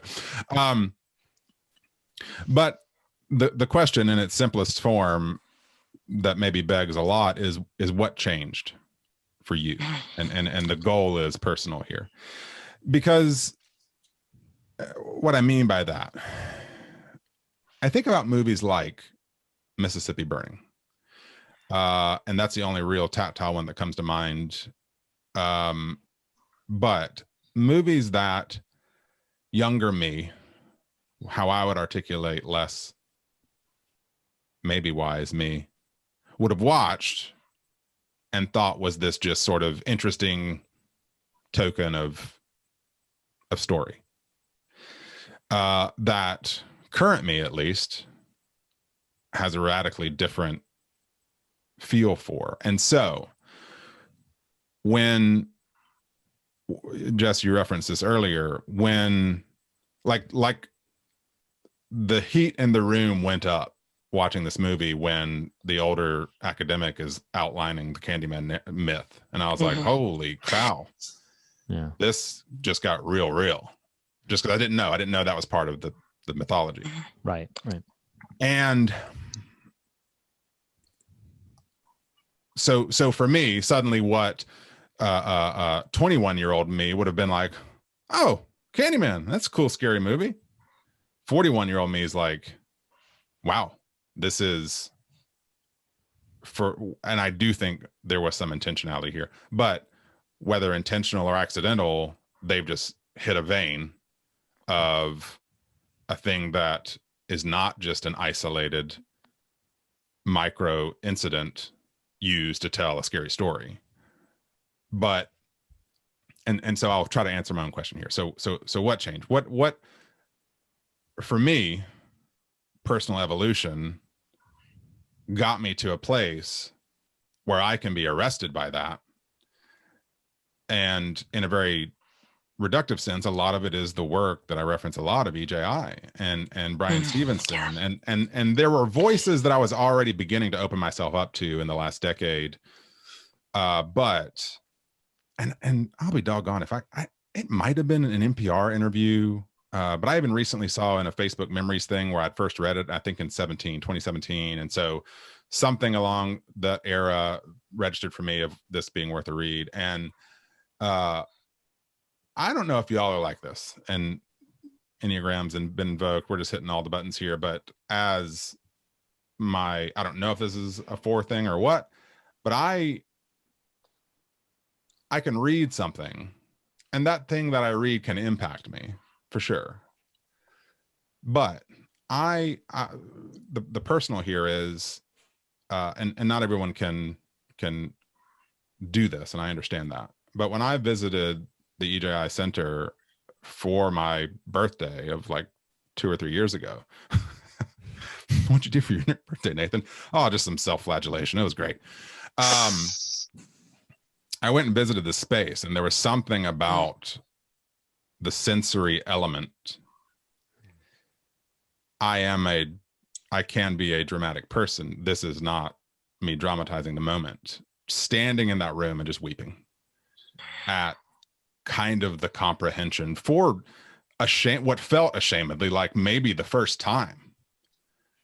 And so when I hear a story like this academic in the movie tells, I have in my home right now books that are, you might or might not know, EJI releases these big academic studies every couple of years. It's like lynching in America and slavery in America, from mass incarceration to from slavery to mass incarceration. So they release these studies they've done, these academic studies.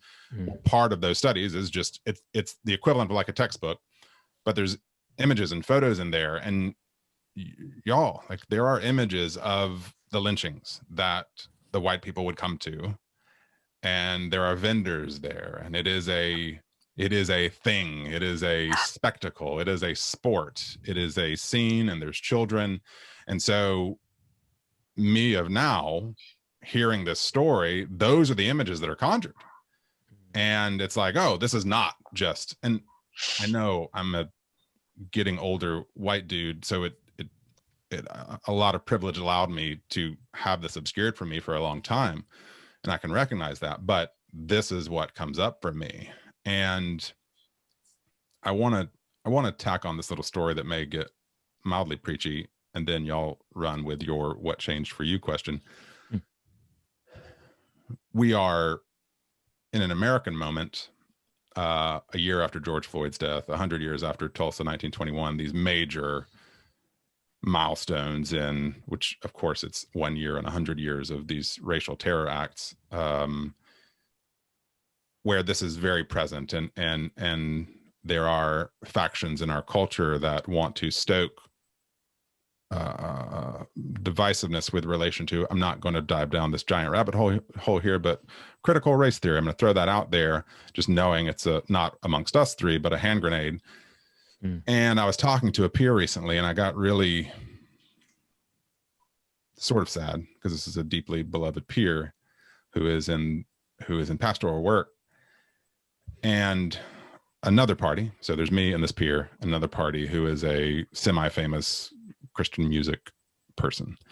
Reed, I'm sure you and I jammed out to this group in our college days. And this person, the musician, is making a lot of rounds right now. And this is the person who 20 years ago had been like, oh, rock and roll, whatever. And an interview I recently read, they were just, I'll say it, very ignorantly bashing this critical race theory idea. And it was clear there was very minimal kind of knowledge and actual study attached to this. And it just really hurt my heart, because they're basically saying like, oh, I get invited to marches because people say this is a gospel issue. And I say, this isn't a gospel issue. And so, no, I don't go to the marches. And it was really heartbreaking. And so I'm having this conversation with this peer who, again, is in a pastoral role. And this comes up because we had a shared interest in this musician. And they were like, the friend, I don't really know enough about critical race theory. I don't really want to know enough. I just want to love my Black friends well. And I said, well, if you want to love your Black friends well, you need to know this stuff. You need to at least attempt some measure of knowledge and informedness about this. I don't mean specifically critical race theory, though. Yes, that is something to have some mindfulness of. I just mean, generally speaking, to me, a faith well lived is not just, well, I just love the person well. Like, it's about being able to watch a movie that outlines a slavery, a racial terror narrative, and not being able to say, oh, that's just a thing used to tell a story. Like, no, this is generational trauma that a well-formed gospel message would include somehow and forgive somehow, but has to have present in its picture in order for it to be an accurate, faithful picture. Sorry, didn't mean to go quite that far, but what changed? No. What changed for either of you, if anything? Gosh. Man. That kind of preamble. Well, I talked a little bit about how I grew up. Well, and I grew up in suburban Philadelphia. So I think, you don't mind. I mean, you grew up in the South, right, Nathan? Oh, yeah. Georgia. And how about you, Reed? Did you grow up in the South North too? Carolina. Okay. Yep. Mm-hmm. Okay. Yep. So it is just interesting. So, I mean, some of the pivotal things that changed for me is, I had said before, like, I had a Black friend for sure. And I say a friend because I went to a Christian school that was like 20 people a class, so minorities were few and far between, but I was good friends with this guy, and he dated my friend for most of high school. And it was always interesting to, even though we're in suburban Philadelphia, and we would all be like, it's 1990s, like, come on, like, love see no color, cross color, like, we were into all that, but like, it was very conservative school, and they were treated differently. I mean, there was always teachers like, hey, you guys, you're getting too close, like, during lunch. And, oh, wow. So it was just, that was kind of always something in the background that we were all very aware of.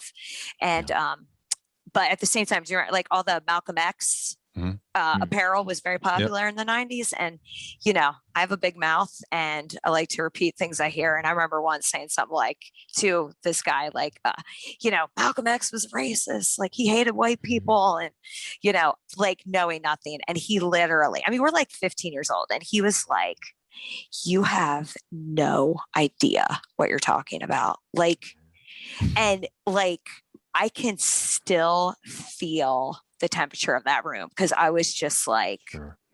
you're right. Like, I didn't say that. I mean, I'm Sure. sure I was an idiot, but he was like, why don't you get a couple of books and like read something? And that summer I've read Roots, Oh, wow. and it Oh, wow. like, holy cow. Like, so I feel like that was the very first. And I just feel like the Holy Spirit, like, cause there was something about that book where I was just like, this is like, it's like you knew slavery existed as a kid, but like just to read a story like that. And then I just feel like things, just kind of kept happening. And then moving from suburban Philadelphia to Charlotte, which it feels weird. I don't feel like Charlotte has an inner city, but I came and moved down to Charlotte when I was 22 to work with Habitat for Humanity, and just lived in different spaces, and now working in different spaces, and just meeting and working with Black women mainly, and men who were just amazing. And it was just like, I didn't really have any negative opinions, but I just didn't know people. I just was not in their lives. They were not in mine. Like, it was just a totally new, and it was just like, oh, okay, you're people. Like, we're all people. And that was changing. But I do have to say, I had one experience where I got into a truck wreck that was totally my fault, driving a construction truck. And it was a dump truck hit us. I pulled out in front of him, completely my fault. But the man that got out of the truck was an older Black man. And this was in Charlotte. And he was hysterically crying. He had hit our truck, and I had hit my head, and I was kind of disoriented, but like, I'm like, it wasn't your fault. Like, it wasn't your fault. Yeah. And again, I just felt like, why is he so hysterical? And it like had me so unnerved. And it's one of the, listen, man, like one of the grown-ups, like I'm 20 years old, but somebody who was older than me, who grew up in Hickory, he kind of took me aside. He's like, listen, like, you don't understand. Like, he grew up in a different time. He just hit 2 white girls. Like, he's scared. And I can kind of get like choked up because, like, I mean, his terror was palatable. Wow. And this is like 1997 in Charlotte. Right. And that has stuck with me forever. And then reading Bury My Heart at Wounded Knee. I mean, that's about the Native American experience. Yes. Trail of Tears. Right.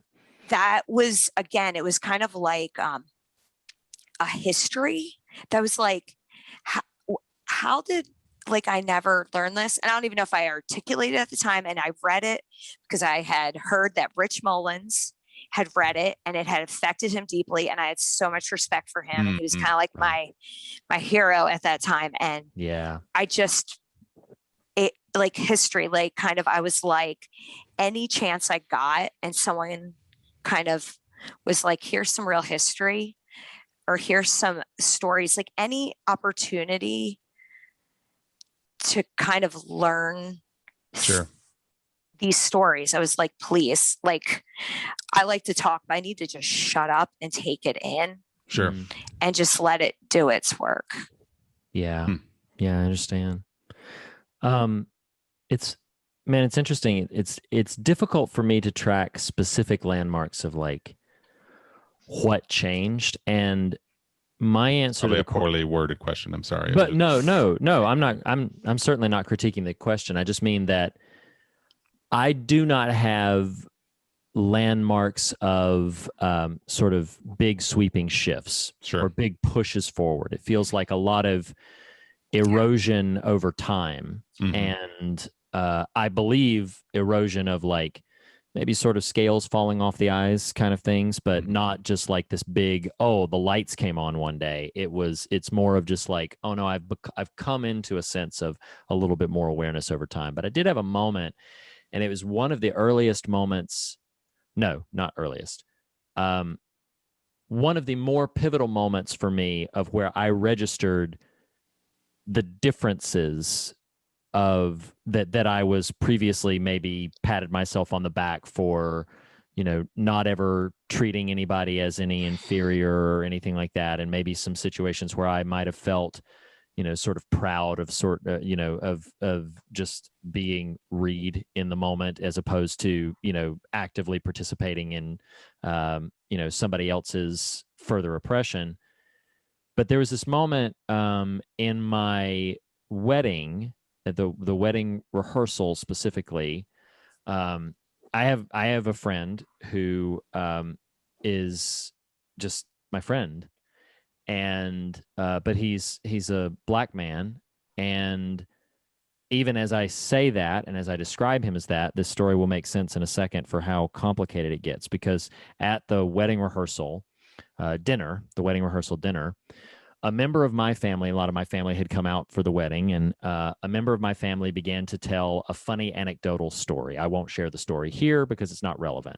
But in the anecdotal story, it involved a person who was black. And for some reason in that moment, I do not know why, but for some reason in that moment, as my family member was sharing the story, and they continually repeated the phrase, "this black man." And that's what and it wasn't even a story that was, negative, reflecting against this person in the anecdote, but it was that specific phrase, "this black man." And for some reason, sitting there and looking over at my groomsman, who, was probably the only person of different colored skin at my entire wedding party, which I have my own complicated feelings about, but hearing those words repeated so often, I remember a slight sea change in looking over and going, "Oh my God, like, how is this landing? I don't know I don't know what to do." I utterly don't know what to do. And I remember that, that it was the night before my wedding. I had other things on my mind. So I remember, though, like, registering that. And then as time progressed, I remember I've made an active decision, and I don't know if it's a good one or a bad one. I honestly don't know. But I've made an active decision to say, I want to try to describe, see, and understand people beyond their physical attributions. And that's a personal journey that I'm going on that I would say probably is not exclusive to the critical race theory conversation, or specific to black, white. I referenced earlier Asian American, the book that I had read by Kathy Park Hong. And so I think I'm on a journey right now in terms of what changed and how I register it when I see a film or when I read a book or something like that, is anytime that the individual is reduced to their physical attribution, or specifically reduced to a singular physical attribution, like the color of their skin, it pings something in me as dehumanizing. I don't even know, because I don't have the maturity and I have the exclusively white experience to try to understand if that's a healthy perspective or if it's not. The dialogue that I've shared with my trusted friends, particularly when issues of race arise, has been, I remember I point blank asked somebody one time, another friend of mine, and I point blank asked them, I said, "I don't know if I'm saying this right or not. I don't know. I don't know if if the moment I say something, if I'm just shattering offense and raining down dehumanization like rain. I don't know, because my experience is so exclusively white. It's so exclusively my bubble. I have no other eyes to see out of. And my approach to that is recognizing I have no other eyes to see out of, but I am only one pair of eyes in an absolute multitude of billions and billions of other people. And those are just the ones alive now. And so when I shared this with my friend said back, this was just their perspective, but my friend said back to me, they said, "That right there," and again, this was just a conversation between me and my friend, but my friend said back to me, said, "That right there, your acknowledgement of the insulation of your experience, that is half the battle. The acknowledgement that that you speak from a place that is your experience, and that you speak from a place that, because of that, perhaps carries some privilege and luxury that other people do not have to, that other people cannot enjoy. I'm a man. I am, so there's that other conversation about gender politics and all that goes into that. White man, middle class, all of these kinds of things, they cloud and fog my experience, and they cloud and fog my understanding. So I don't always know how to get it right. And the one takeaway that I have in something like this is I wish to God, and I say this about different sort of identity politics issues when they come to light. I wish that phobic was not, and we're talking about a horror film, Candyman. And I wish that phobic were not the only thing people go to when people talk about homophobic or transphobic, or when they talk about it. I do wish that phobic was not the word, because there's not a lot about which I am afraid of entering that subject, except of my own ignorance. What I am afraid of is the things I don't know, because it is my core intention to be affirming, supportive, loving, caring. That is the person I mean to be, to keep quoting the Dolly Chug book that I read some time ago. That's the person I mean to be. But the things that I don't know keep getting in my way, and they keep stopping me from really effectively sort of doing this. And that fills me with a tremendous amount of fear. And so what can typically happen to me, sorry, feeling myself ramp up a little bit, but what can typically happen to me is I can suddenly take a conversation where I probably should be listening and just make it all about me, and just make it all about, like, oh man, don't we white people suck? Well, I'm trying this and I'm doing this. And a lot of times we can jump in some of the most awkward and weird ways. I think the other thing that really sucks about it, and I kind of feel this way about the Candyman conversation, about the conversation of, is it progressive? Is it problematic? What is it? I have to be okay that I'm not invited to certain conversations. And it took me a while to get there. You asked what changed. Like, it took me a while to get to the fact that there's some conversations I'm not invited to, because that element of it, like getting into the specifics about it, it would not offend me if nuclear physicists did not invite me to their theoretical luncheon. That would not offend me. I don't know anything about nuclear physics. I don't understand. You just called it a theoretical luncheon. Is it a luncheon or is it not a luncheon? I don't know. Exactly. Right. I mean, who knows? Am I here? They think, therefore I am. What is happening right now? Quantum. Am I you? Are you me? So it would not offend me to not be, because I don't have the education. I don't know. But for some reason, you get excluded, or you get sort of discounted from conversations about racial experiences. Don't cut me out of the conversation. My friend, what experience do you bring to the table? And there is a common shared humanity that I do think we can find connecting points with. But the reality is, I have to recognize there are some conversations I'm not invited to, because I don't understand the framework in which the conversation is taking place. And what I mean by that in general sense is I have to recognize and understand, and maybe the term would be check your privilege. Okay, I'll accept that. Maybe the term would be any number of other things, but I have to just recognize, like, yeah, there are some conversations I'm not going to. Can I push back on one thing? Yeah, please, by all means. And I might not be understanding exactly what you mean, but sure. I am understanding the idea of not being invited to a conversation in which you're speaking or you're leading the conversation. Yeah. But I do feel like part of being white is that we've been like, I don't want to be a part of the conversation. And you can opt out, and you can just act like that's happening over there, but it's really not affecting my day to day. And that's my only fear when I hear white people saying, especially when it is with a good heart, like I hear your good heart, that it's like, I don't want to do any further damage. I don't want to offend. I don't want to say these things. But I think it's that we're going to screw up Mhm. and we're going to say things, but like, we have just got to keep saying, I think I screwed up. Like, and Right. just, Yeah. just entering in as terrifying as it may Yeah. be. I don't know, but I don't know if that's what you were saying. So No, that was my only thing. No, so I agree with what you've just said, and I don't think I articulated it well to not caveat for that, because yeah, I do agree that opting out of listening to the conversation is not really an option. Like you need to listen to it.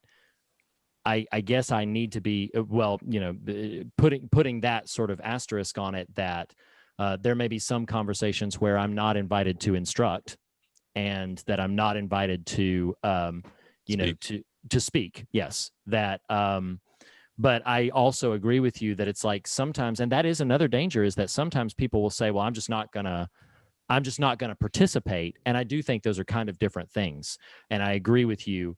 I think that, not participating is more dangerous than participating and getting it wrong and stumbling your way through it.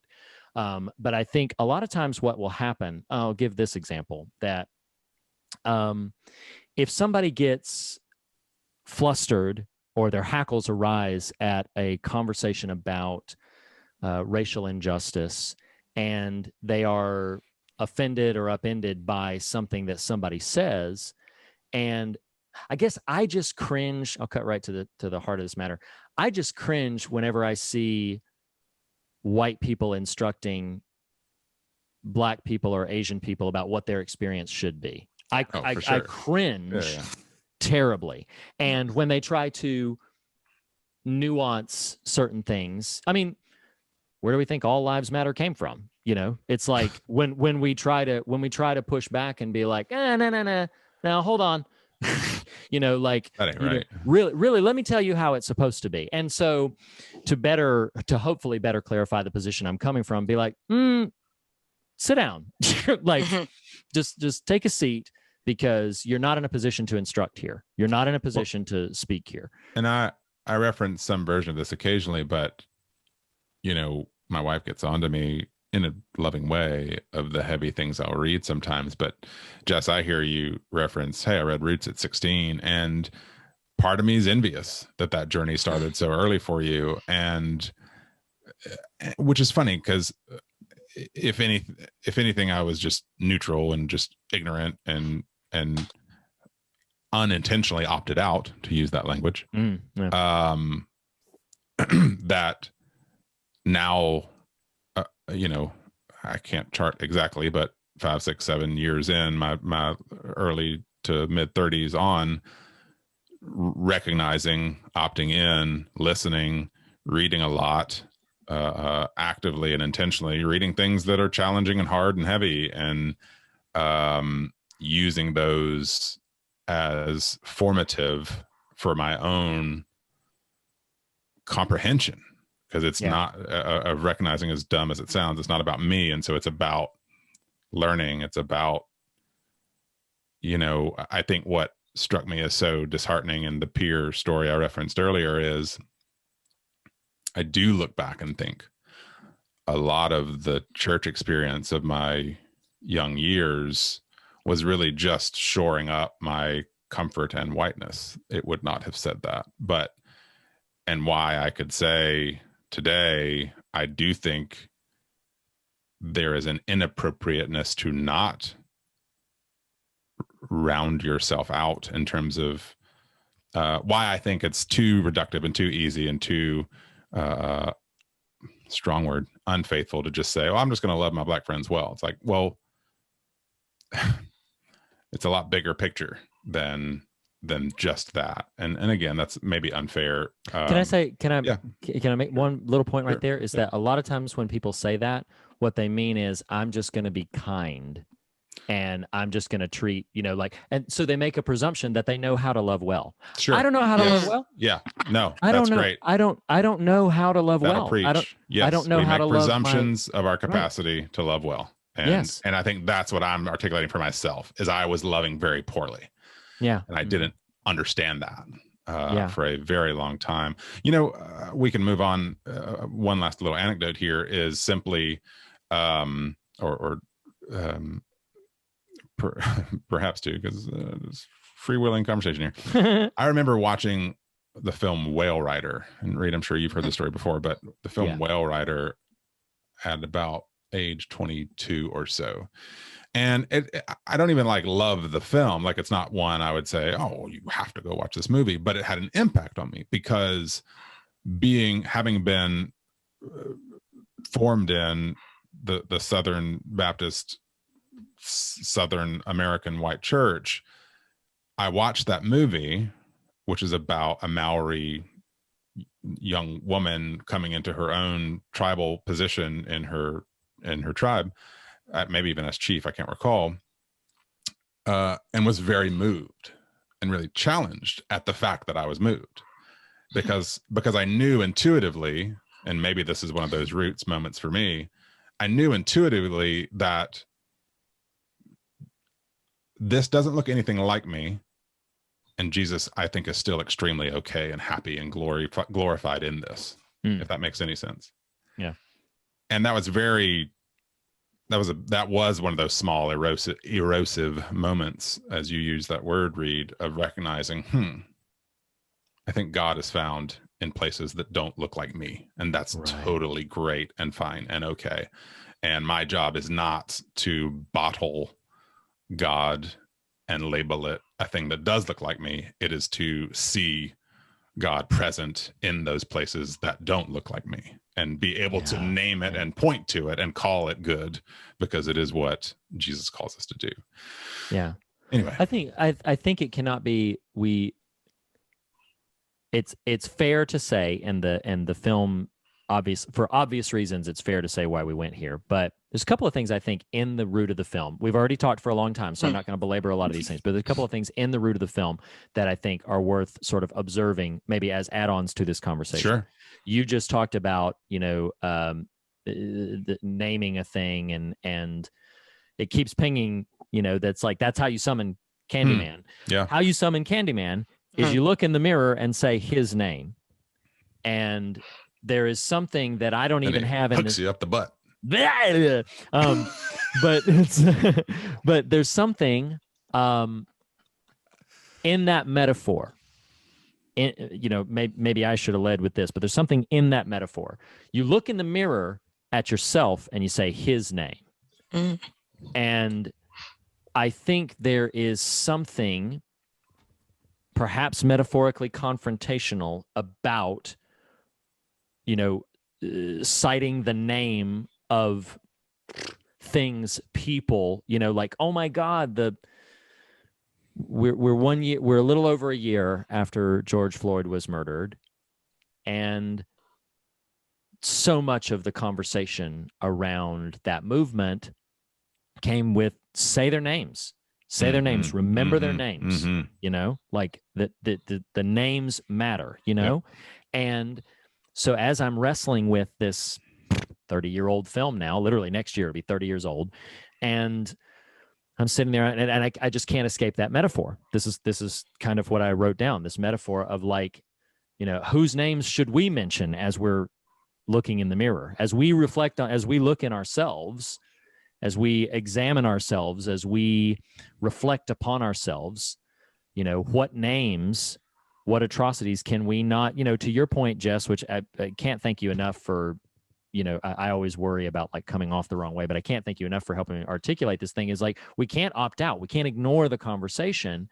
So as we're looking in on ourselves, whose names should we be saying? And of course, we're scared to do so. There's a kind of a power and a control thing that we, in the context of this film, it obviously induces the horror. They're attracted to it. They're drawn to it because they're like, oh, I'm gonna, but even at the end, we haven't talked about the ending, the very, very ending, where she then sort of, as Nathan put it, usurps the role, and then she becomes the one where, like, her freaking ex-husband is all like, he says her name several times, and then that was Wow. intense. But what's funny is I didn't know that was going to happen, and I was like, he's very clearly scripted to say her name multiple times. Like, is this where we're going? Oh, God. That's where we're going. Oh, my God. That strobe effect on the Yeah. scene and everything. Yeah. Oh, my God. It's terrifying. Yeah, it's terrifying.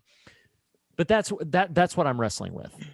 We look in the mirror, but speak other names. And there's something that's constantly like the frustration I have, and I know it's a bomb, it's a grenade. There's a meme that I saw. Well, God help me. Those are always nuanced. I know, no, right? God help me. I shouldn't be looking on Facebook at midnight anyway, but like maybe ever. Maybe.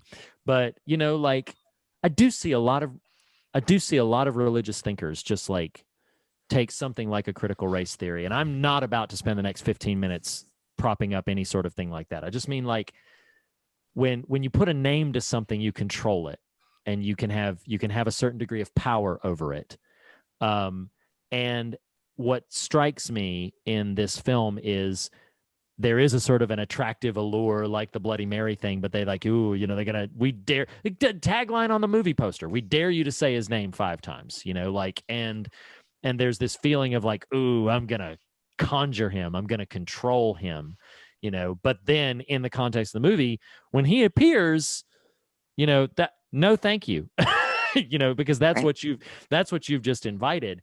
And there's so much to me that's wrapped up about this concept of, again, I said before I started down this train that I don't have a nice, neat little bumper sticker about it, but there is something so powerfully arresting of the metaphor of looking into the mirror at ourselves and speaking other names, maybe names of things or philosophies or ideas or of people that we feel like we can control or that we can summon or that we can conjure.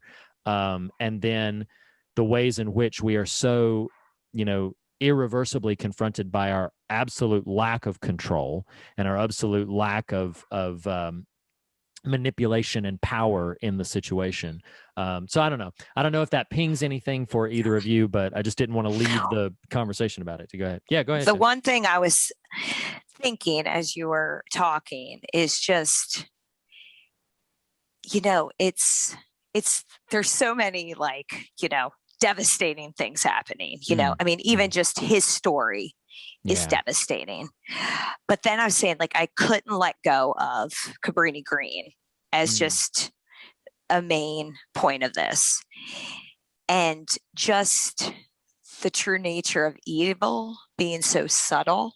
And just, because you're talking about like all this like critical race theory. And yeah, same thing. I'm not going to try and get into that. But, it's complicated, so it can just do its work because it's like, people don't want to touch it. It just kind of, and what makes me think of like Cabrini Green is like, I couldn't resist looking up a little history on it, and just, because public housing has such a checkered past in our country, and just, the little bit about it, just post World War II.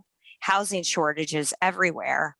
And, President Truman wanted to have more public housing. So he has this bill. Well, the very conservative, and I don't mean to get like this party, but conservative Republicans were just classically against government being involved in private housing across the board.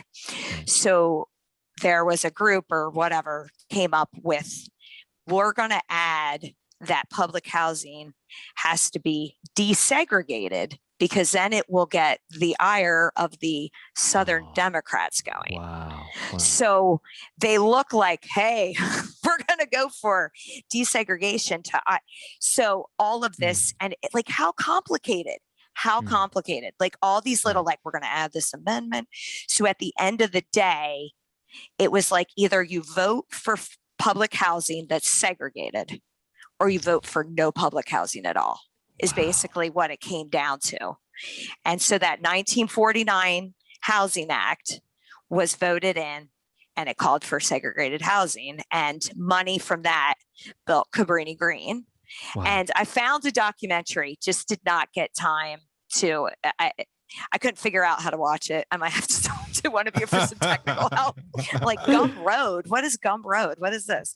But I just want to know so much more about Cabrini Green's history, because I know they're known as one of the most dangerous public housing places in the country. But again, I'm just like, people lived there, like actual people with lives, you know. And I think, Nathan, you might have said something like this, like, so they got the idea for the people going through the medicine cabinets because that actually happened in 1987. Like, how terrifying. And this woman, did you read the story about the woman who was actually murdered?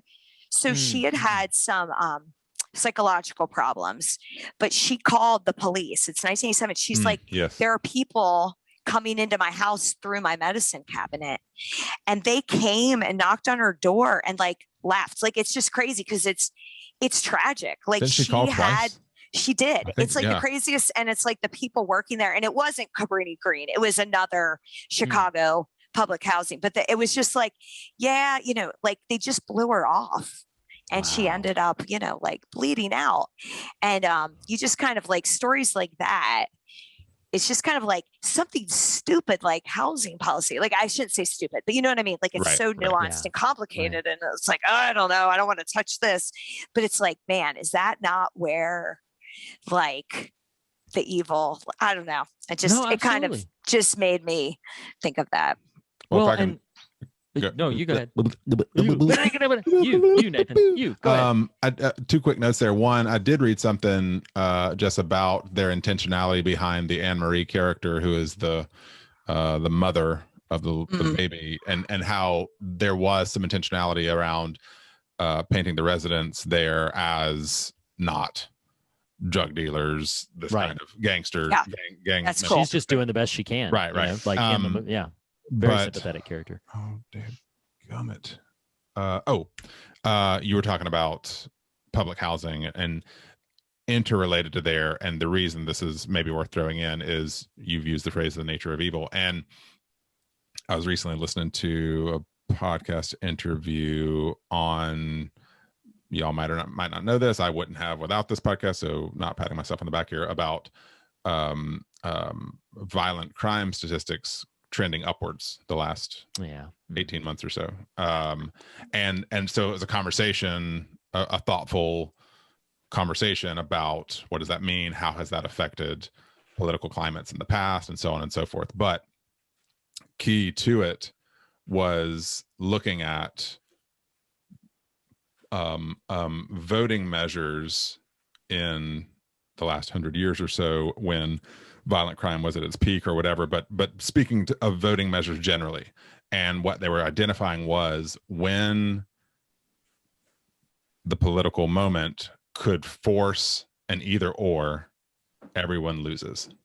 In other words, to your housing moment, it's segregation or no housing. And this was the point they were making with violent crime, was there have been initiatives where there should be a more nuanced possibility to voters, available to voters, but because of the, one might say, nefarious machinations of the system that's putting forth these options, they intentionally pose it as an impossible choice. It's, well, do you want guns everywhere or guns nowhere? It's like, well, that's a really dumb question, except that's the form most of these things end up taking. Do you want segregated housing or no public housing whatsoever? Okay, well, this is not an appropriate expression of a thoughtful question. You are right. A thing, and making people choose something that shouldn't have to be chosen. Anyway, I'm sorry. Go ahead, Reed. One more add-on to that is that the issue of they call it adding a poison pill to a bill that they don't want to see get passed. Okay. So they drop something in that they know has no chance of passing, and add it on to something that that people will hope to pass it. So if you're a Republican, you're hoping to get something, and a Democrat goes in and adds a poison pill to the bill that like Jess was articulate, like, oh yeah, so if you vote for public housing, it has to be segregated. So then you're forever attached to that sort of thing. And I do think it's, I think the difficulty that we run into is when we try to, my biggest, I'll say this, and then maybe I'll put my frustration with religious thinkers and critical race theory to bed, at least for this conversation. Right. I was going to say, good luck with that one. I think my issue is, and I would say this probably about any sort of societal philosophical idea, is that the moment that you sort of reduce it down to, well, just do this, and you sort of like uncouple it from all of those historical and political and social contrivances that stand in the way, the moment that you uncouple it, you have essentially positioned yourself as like this reductive little, it's simple. It's just a simple thing. Just love people well, right? Just love people well. And the point of fact is, to the point that you shared very vulnerably, that friend who told you, Jess, like, you don't know what you're talking about. Right. Like you have no construct to, I think be. That might be the most thought thing that enters my brain these days when I see people talking or hear people talking, like, but I just don't say, like, you really don't know what you're talking about. No, you really don't. And I think that's part of why, you know, like, I'd like to just revisit maybe in I don't know, maybe as a final statement on my part, is just that notion of like, I want to remind myself that there's certain things I just don't have the education to speak into. Maybe that's a better way to say it than not invited to the conversation. There's certain things about which, you know, again, if theoretical physicists are meeting, I don't have anything to contribute to that conversation. I don't know, not from experience or education or anything. All I have is that funny light looks cool. That's all I know. So there are certain things about this that I just don't have enough insight to contribute to the conversation. But to the point you so aptly made, Jess, that doesn't mean that that it's not utterly vital for me to listen to the conversation, that I have to be willing to receive the information I'm being given and listen with an open heart and an open mind. And maybe some of that is sort of repeating. I know that the context for the movie is different, but maybe something like that means repeating these names, repeating these things while we're looking at ourselves in the mirror, so that maybe something changes, so that maybe, you know, to the conversation that Nathan introduced in it, maybe suddenly our perspectives will shift over time through repetition and through taking a really honest look at ourselves. Then, you know, we're scared to death to do that. And I think there's a tremendous amount that we don't want to know about ourselves and that we don't want to come to terms with, you know? And we would love to believe that all the people who are sharing their experiences of oppression, sharing their experiences of affliction, oh, well, you just like, oh my God, I'm not going to send us down rabbit trails. Oh my God, the things that are, you know, pinging in my brain of like, oh God, sometimes we just have no clue what we're talking about, but we open the mouth anyway. and we just keep going. So Insert open mouth, insert bees. Yeah. all them Q-tips with legs. So I don't know if you know, this would probably be the moment where we'd pivot to the fog meter, unless anybody has anything that they, you know, had really wanted to include here. We good? Good to pivot to fog meter? Nathan's like, oh my God. I mean, I feel good is a relative word, but I feel groins I'm thankful to be with the. I was about to say I'm thankful to be with the two of you in this, but then you said that, and now I'm not so sure about that either. I'm so sorry. No, you're fine. You're fine. But yeah, so the fog meter is our very specific metric, patent pending, that we rate these films or pieces of material that we cover. That of fear and God, it's scares and its substance. So we are talking about Bernard Rose's Candyman from 1992, based on the story by Clive Barker. I think Clive Barker was a producer on it as well. On the fear measurement, this is a really, I think 30 years on, it holds up remarkably well. And it has the power not only to startle in the traditional sense of a slasher, sort of you'll get those jumps more than once, but also some pretty effective disturbances and upsets in the course of the film. It has the potential to be a really quite a scary experience. I'm going to give this an 8 for myself. Jess, what would you give it for the fear measurement? That is where I landed, an 8. I was going to say an 8 for fear. Yeah, awesome. Nathan, how about for you? What would you give it for fear?